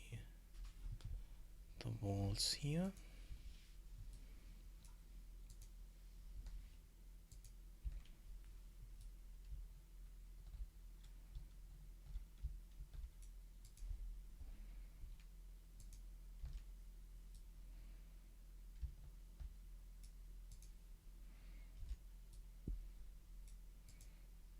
But this needs to be here.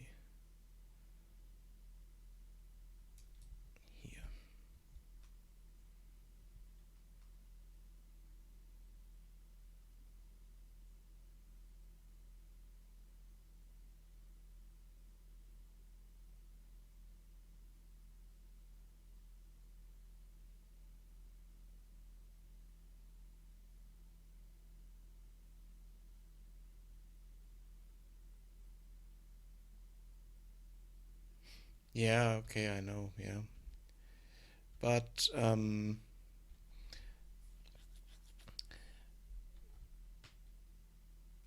think it's okay at the moment. It works. It started this way, and it shouldn't be a problem to just continue working on it this way.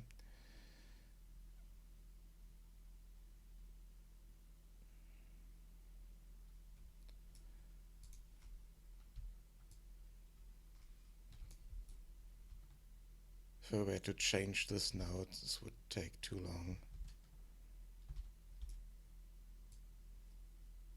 And I wouldn't need to change this.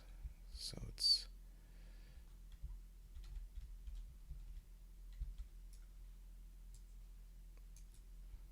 what did I want to say? It's not needed to change it at the moment. That's what I wanted to say.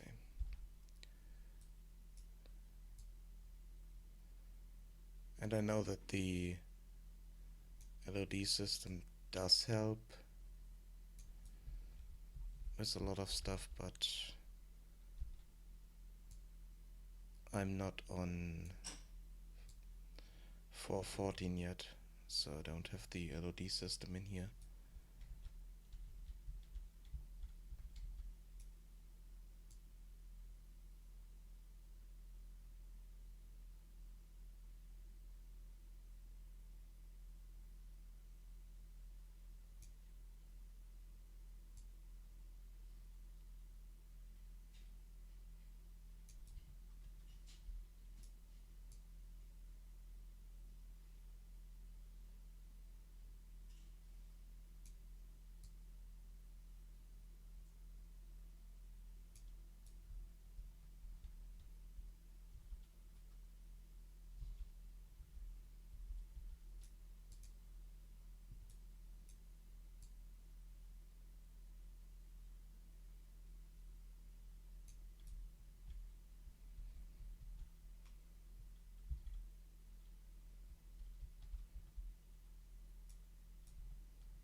Thank you for the host.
At the moment I'm building the inside of the brewery. And what's up with you? How are you?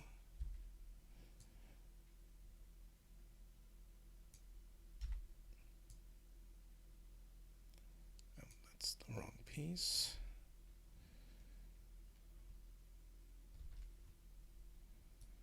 I wanted to have the straight piece, which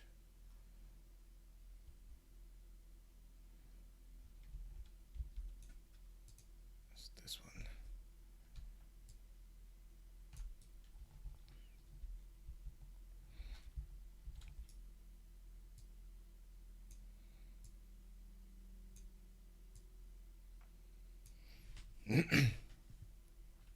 Good to hear.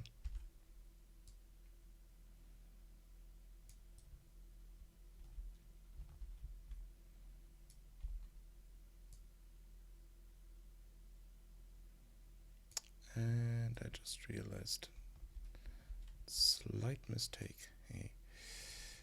I think I have doubles in here somewhere.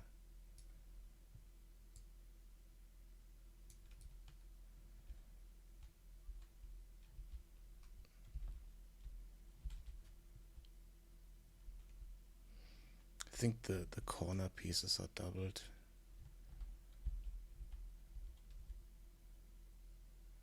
Let's see. Do we use the same corner pieces here? Yep, those are doubled.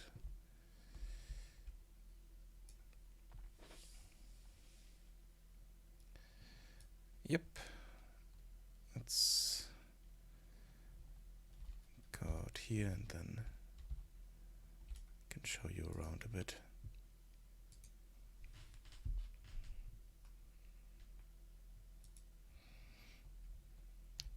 It's the thing from the outside. History is that it was some kind of cathedral or temple at some point, but then abandoned and was turned into a brewery inn. And here we have placeholder meshes for the big brewery vats or boilers. And down here we have a storage room where ale barrels are stored. Here we have a secret room with recipes in it. And this leads to a cave that I will build at some point.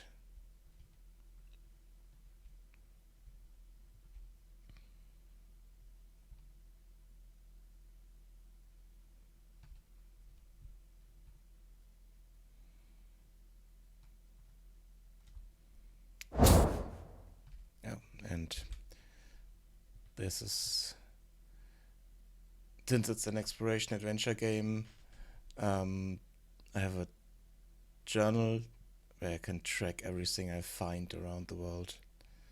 And the icon that popped up and the sound was that we found the brewery. And this year is when I picked up the barrel. It's a bit of notes the player does during the game. Let me jump over to the starting area.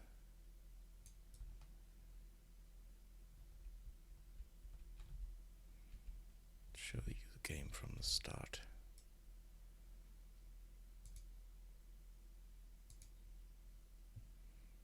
Thank you.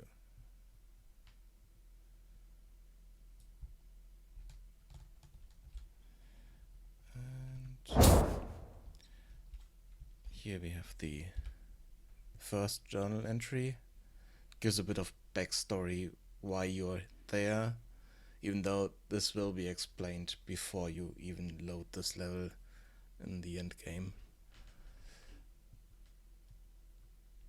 And you're kind of hired to get a recipe that's can only be found in this valley here. Then kind of fall from the sky, and that's the first person you find.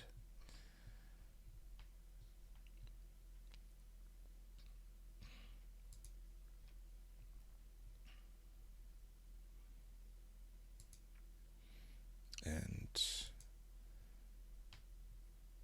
it can give you a bit of information about the valley itself.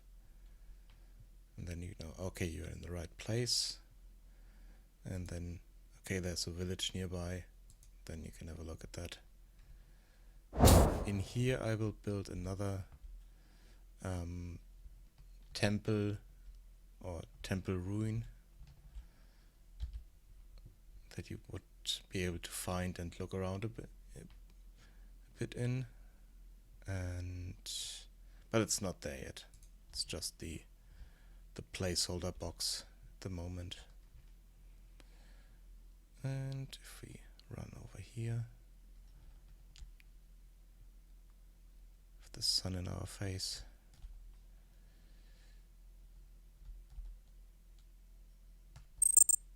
and we found the town, which at the moment doesn't have any text yet, but I need to add this in at some point. Here we have a guard.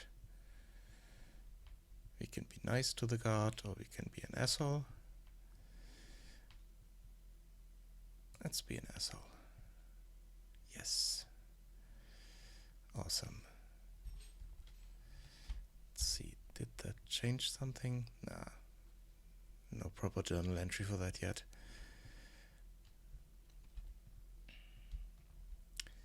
And here we have some villagers running around, going to the market, do their daily shopping, even though they can't really shop for anything because it's not there yet. But it's just to show a bit of daily routine. Some of them will be shopkeepers and sell wares, others will just be running around shopping. And all the characters here are placeholders at the moment. And they also go to the shrine here, which should have some kind of... I need to add this in. There should be some kind of interaction with the shrine. And here we have someone standing around next to this building. Let's see. Oh, he must be the innkeeper. But why is it closed? No! They don't have beer. That's bad. And that's not good here. Let's push this over a bit. Okay, now it works.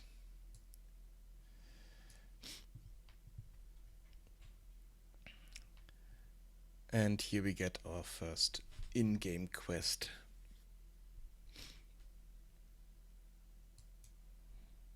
Where we tasked to get beer from the brewery. Which means we have to run through the whole world here and kind of get there. Because it's on the other end of the map. But it's there to kind of get you out of town, into the world, and lets you start exploring. On your way you find strange things like this purple lake.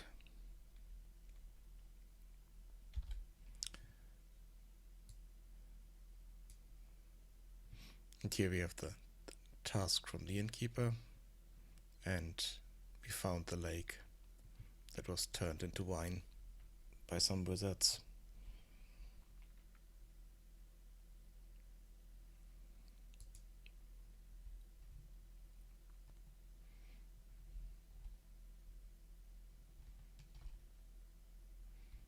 And in the distance there you can see some kind of structure, and later there will be lights as well, so that you see there's something over there, something to explore. And if we follow the road this way,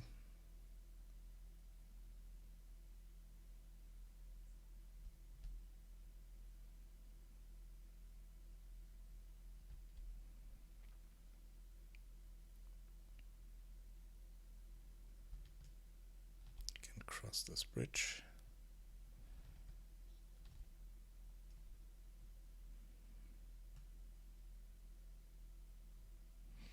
Hello, how are you? And then you reach this structure here with these huge statues and big wall here.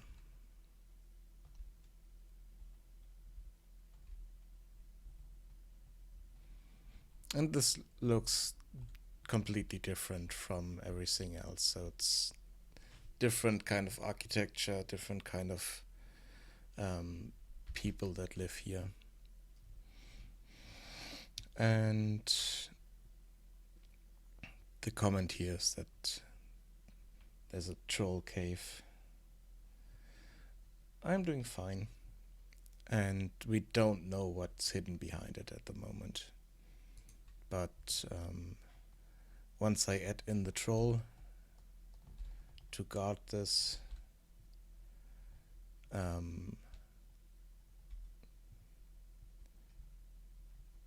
he will tell us what this is and that we are kind of an idiot that we don't know about it. And we are also an idiot because we're not a troll. And we can only get in there if we are a troll. Problem is, the player doesn't start as a troll.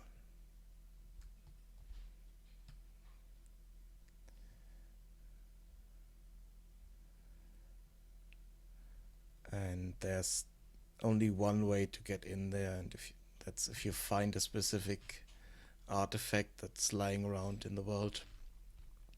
A ring that could turn you into anything that you want. And this ring could turn you into a troll if you want to.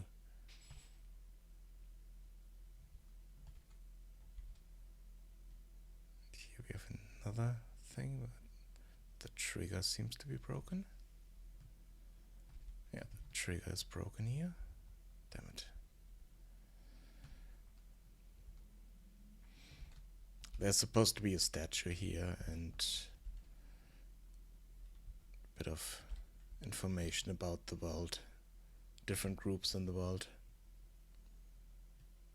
All these purple boxes are encounters or something interesting to explore. In this In case it's a bandit encounter that's not in here yet. But if we follow the road, eventually we will reach the brewery.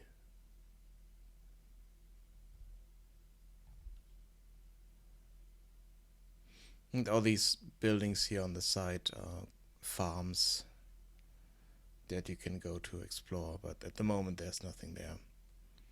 And no people to talk to. And the idea is that you have a lot of stuff to walk around, to explore, and you can basically, everything you see you could be able to reach. And I can hide a lot of stuff around the world, which means I need to create a lot of content for it, but it's kind of what I like to do here.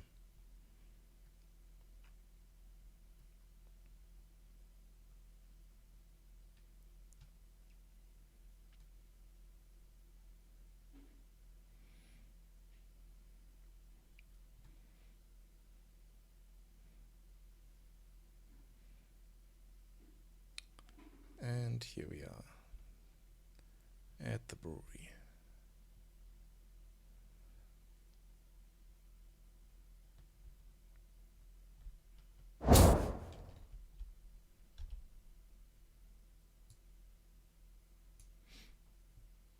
There is the Steinhammer Brewery. I need to add some kind of shield or insignia on top of it, but I haven't done that yet. And then if we go into the basement, we can pick up the barrel for the innkeeper, kind of finish our quest.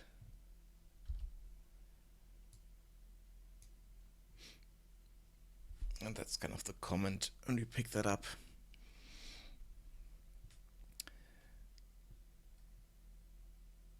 And so far, I haven't added the dialogue yet when we bring the barrel back, but there's already dialogue written. I just need to put it into a form that I can import it here, and then this quest should be done. But that's all the content that is in here at the moment.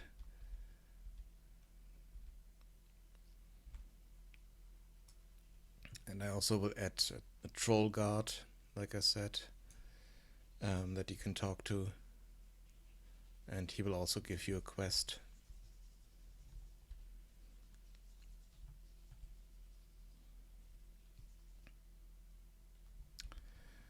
Yep, that's the game so far.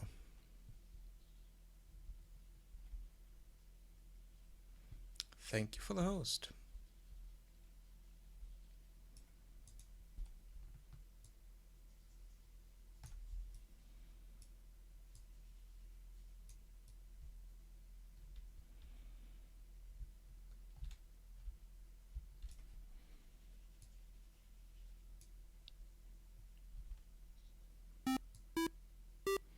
And thank you for the follow.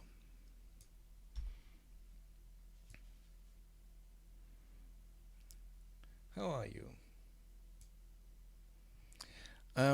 These assets here are bought, but some assets upstairs I made myself. Let me position this here. These walls here and the roof pieces I made myself. And I also made the foundation borders here and the stairs. But these walls here I bought. Those are part of an asset pack I bought.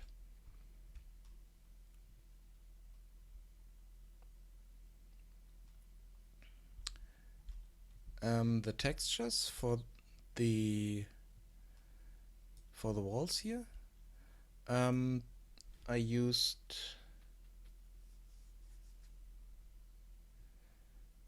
Substance Painter for that.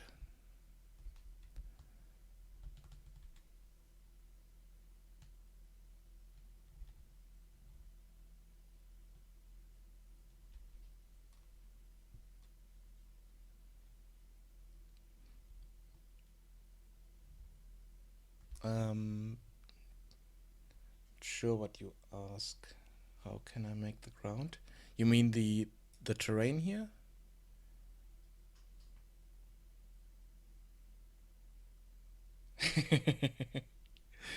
No problem at all. You can click on this. If you download Unreal, you can click on landscape and then manage and then kind of create the landscape here and then sculpt it the way you want.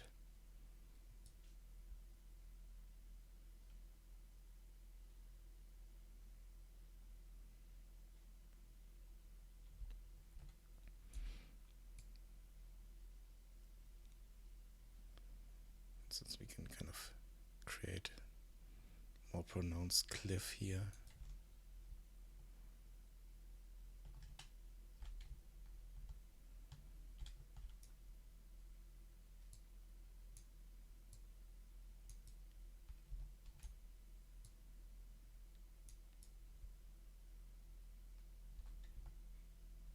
If you the thing, it's not that different from Unity.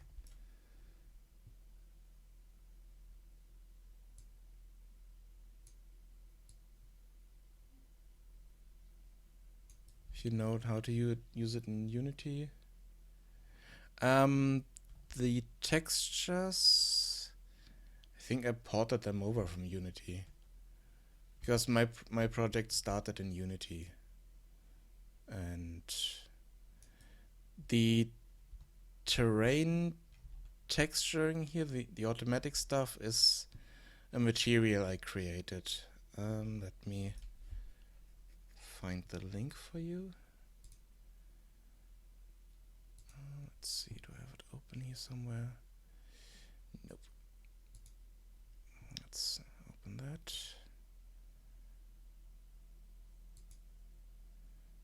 Game design, Unreal Engine.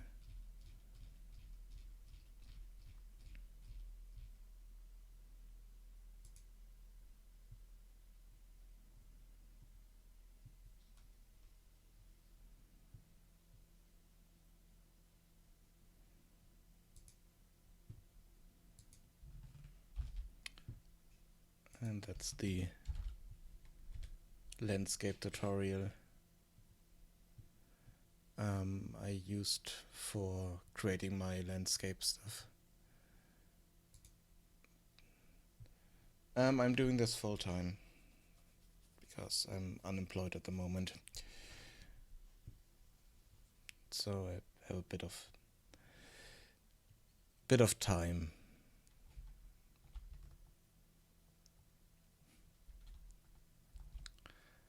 And we can smooth this out because this is a bit too much.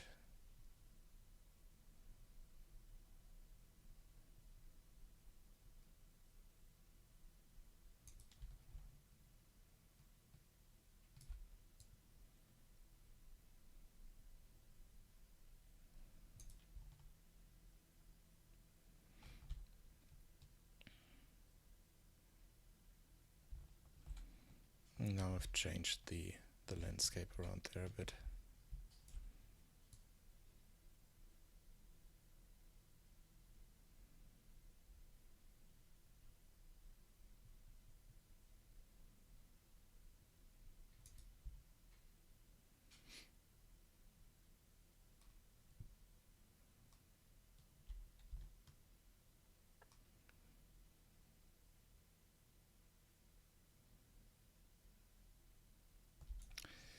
Okay.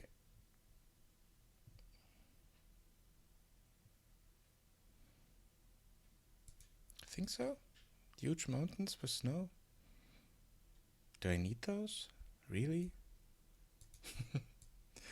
I have those. They are up here.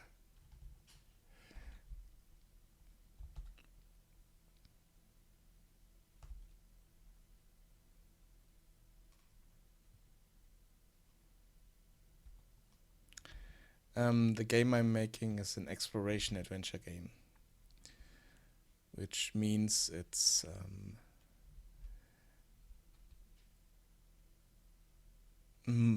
let's call it 60% walking simulator and 40% talking to people. Kind of think of an old point-and-click adventure game in first person or third person, if you want to. In a big 3D world.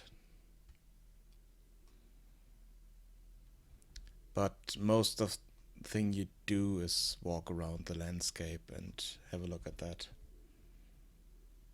Kind of exploring what there is to find, because there are a few things that you can find, like this over here. At some point there will be something here to find, something interesting.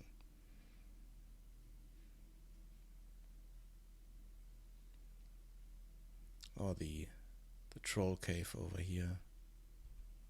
It's also something that's not directly on the way, but something interesting you can find. No, there are no zombies, no survival aspects, no stats at all, and no fighting.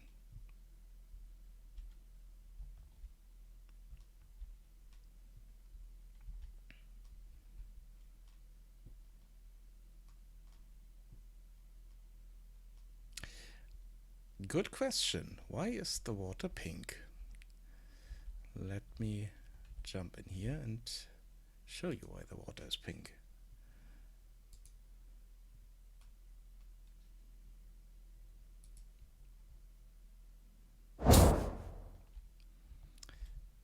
I have a journal system here, and for this thing, every time you find a new location that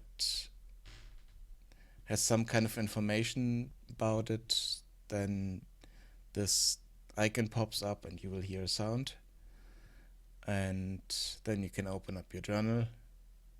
In this case, the lake was turned into wine by a bunch of wizards, and it's still wine. They didn't change it back. That's why it's pink.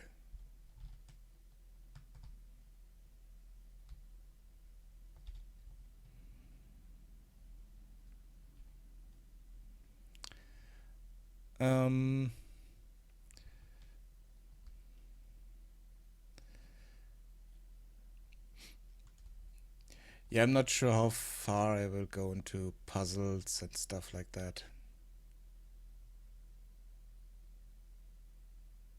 Oh, definitely. There's definitely story here. That's basically all there is.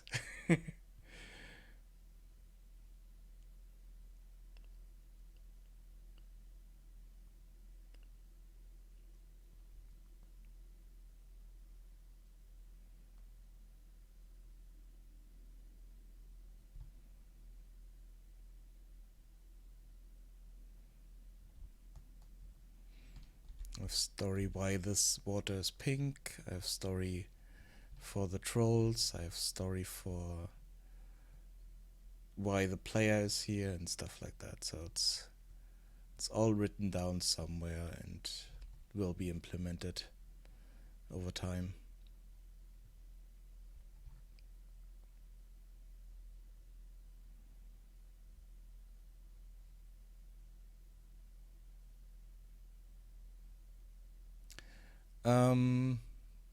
Will be on PC. Not sure if I will port it over to Linux or stuff like that, but first release will be Windows, and I hope to get it on Steam.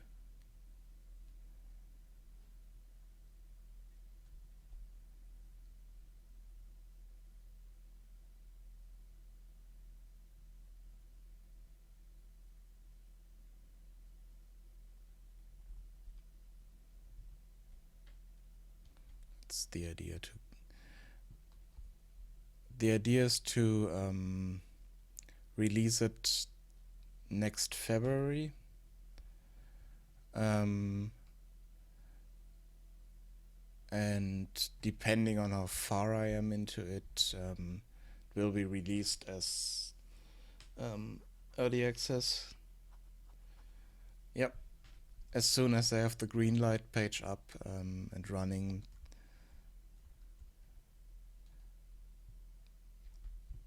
you can vote on that, yeah. The moment I only have Steam concepts page, but like I said, I will add a green light page as soon as I have something that I can put on green light, because I want to have some kind of demo you can play for the green light page, and I'm not there yet.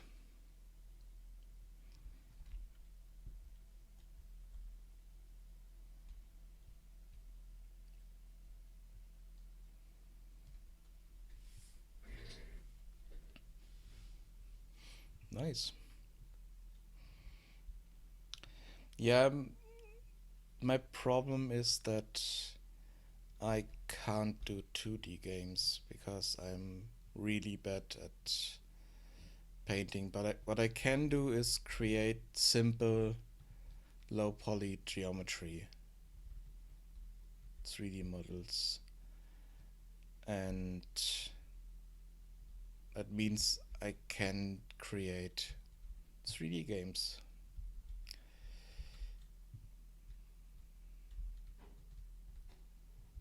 And here we have kind of a mixed, stop kicking the sword around, mixture between board assets on this side and my assets on this side here.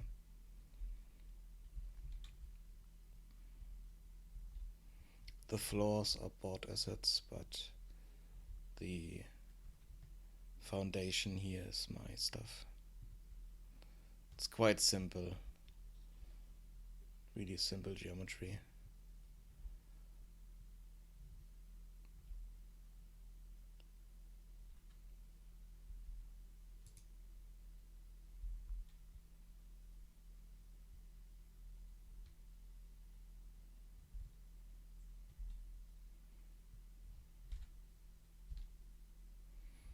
And we have third person mode.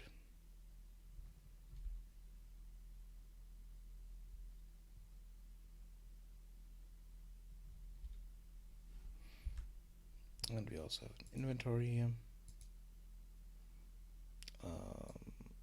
Not sure why this is broken. Oh, yeah, because I changed item data. That's why this is broken. Awesome. Another thing I need to look at and fix. But you should be able to pick up items and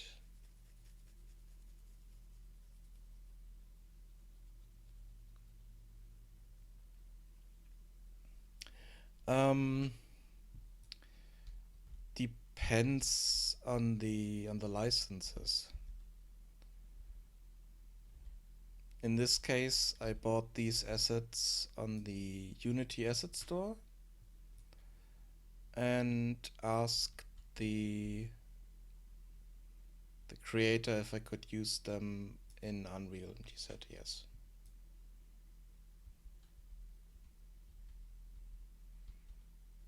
Because he's not selling them in Unreal separately, so I bought them once, used them in Unity prototype, and then realized that Unreal might be the better fit for me. and I'm using them here. But I'm slowly replacing them with my own stuff.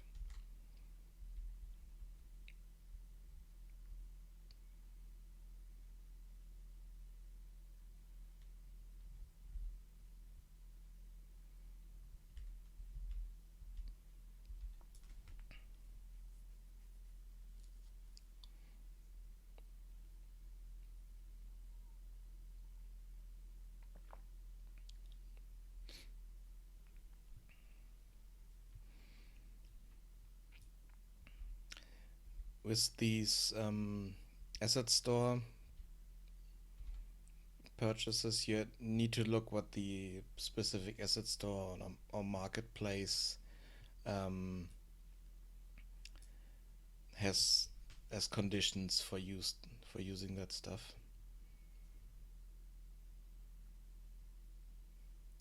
Yep, it does. They do. But I don't have a problem with that. I mean, I can use their engine for free, and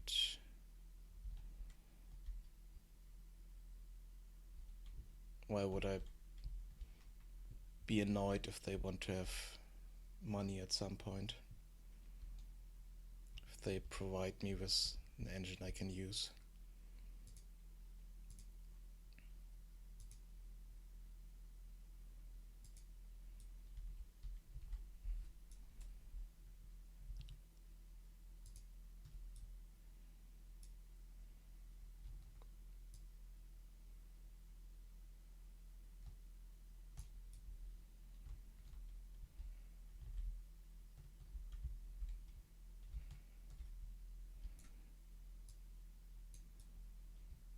I mean, a few years back, you didn't have the chance to get this for free.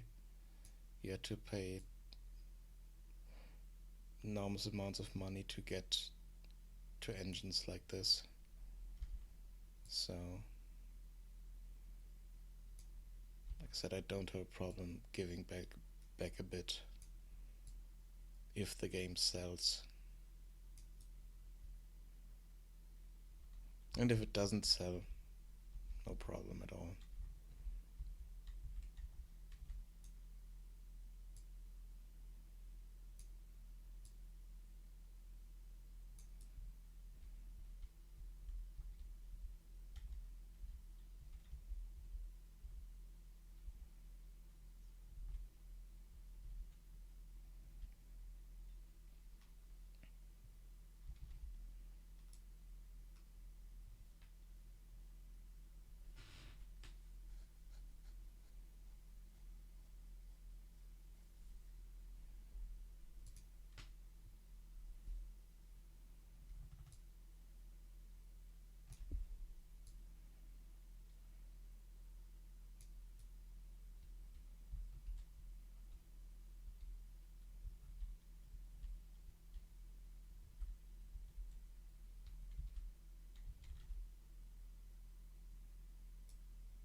Yeah, definitely.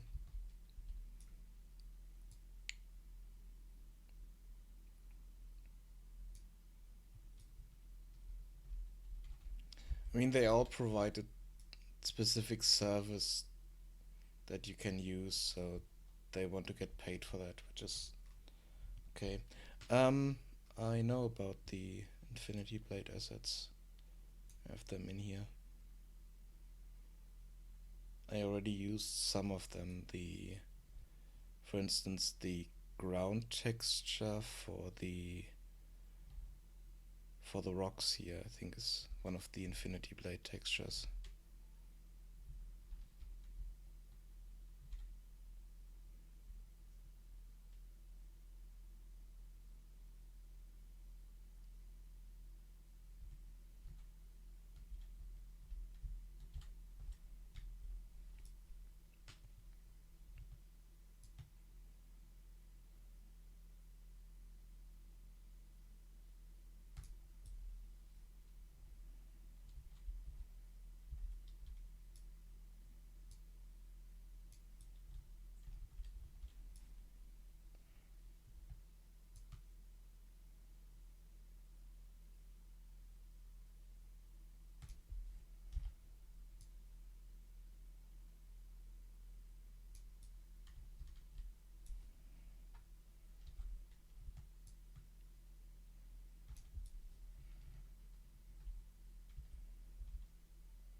Yeah, I know, I know.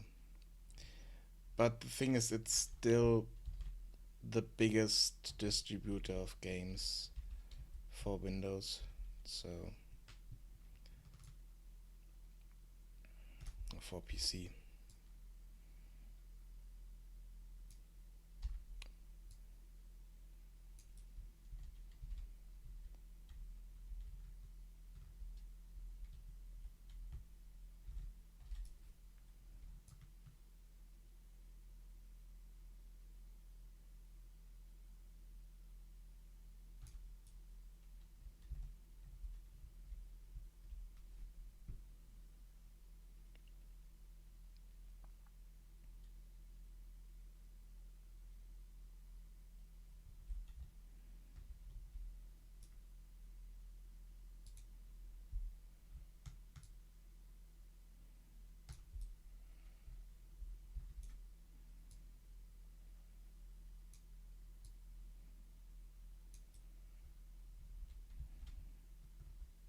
What you can do is put your game on Steam and on every other available um, distribution platform like GOG or um,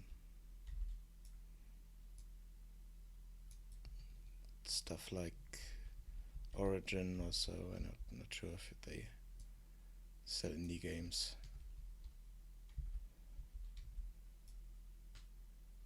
or if they only sell stuff they publish.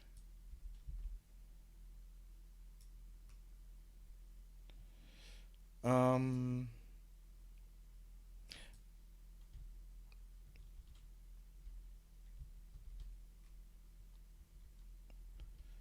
I'm not a mobile gamer myself, so can't really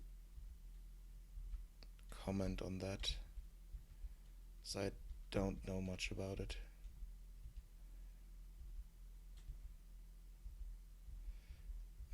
Let's change this to unlit because I want to see something. Yeah, we have a problem here. Oh, it's not in the right place yet. Huh. Okay.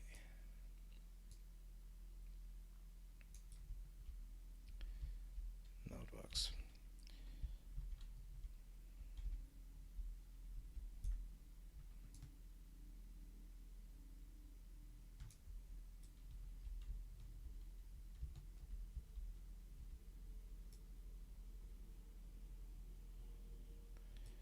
I already did, and I mean it was only a student project, but I already created mobile games. It's not something I would want to do professionally because I think the market is a bit oversaturated with mobile games, and the chances are not there to make money. But apart from that, I won't discourage anyone trying to make mobile games if they want to.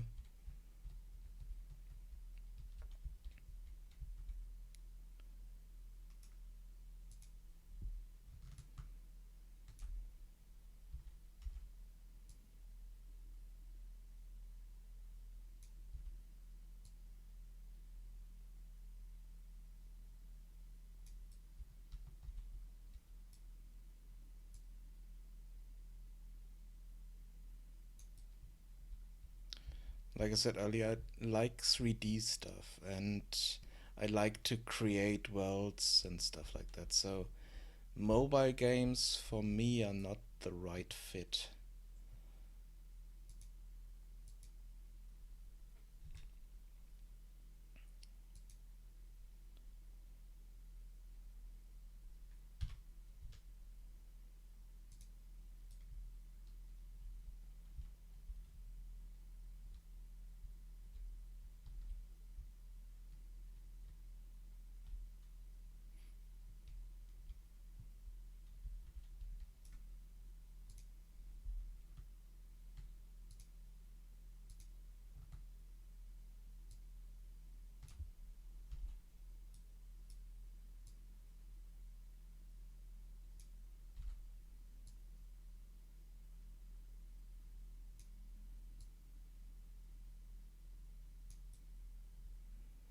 And the other thing is that, like I said, I'm not playing mobile games myself, so I'm mostly PC gamer.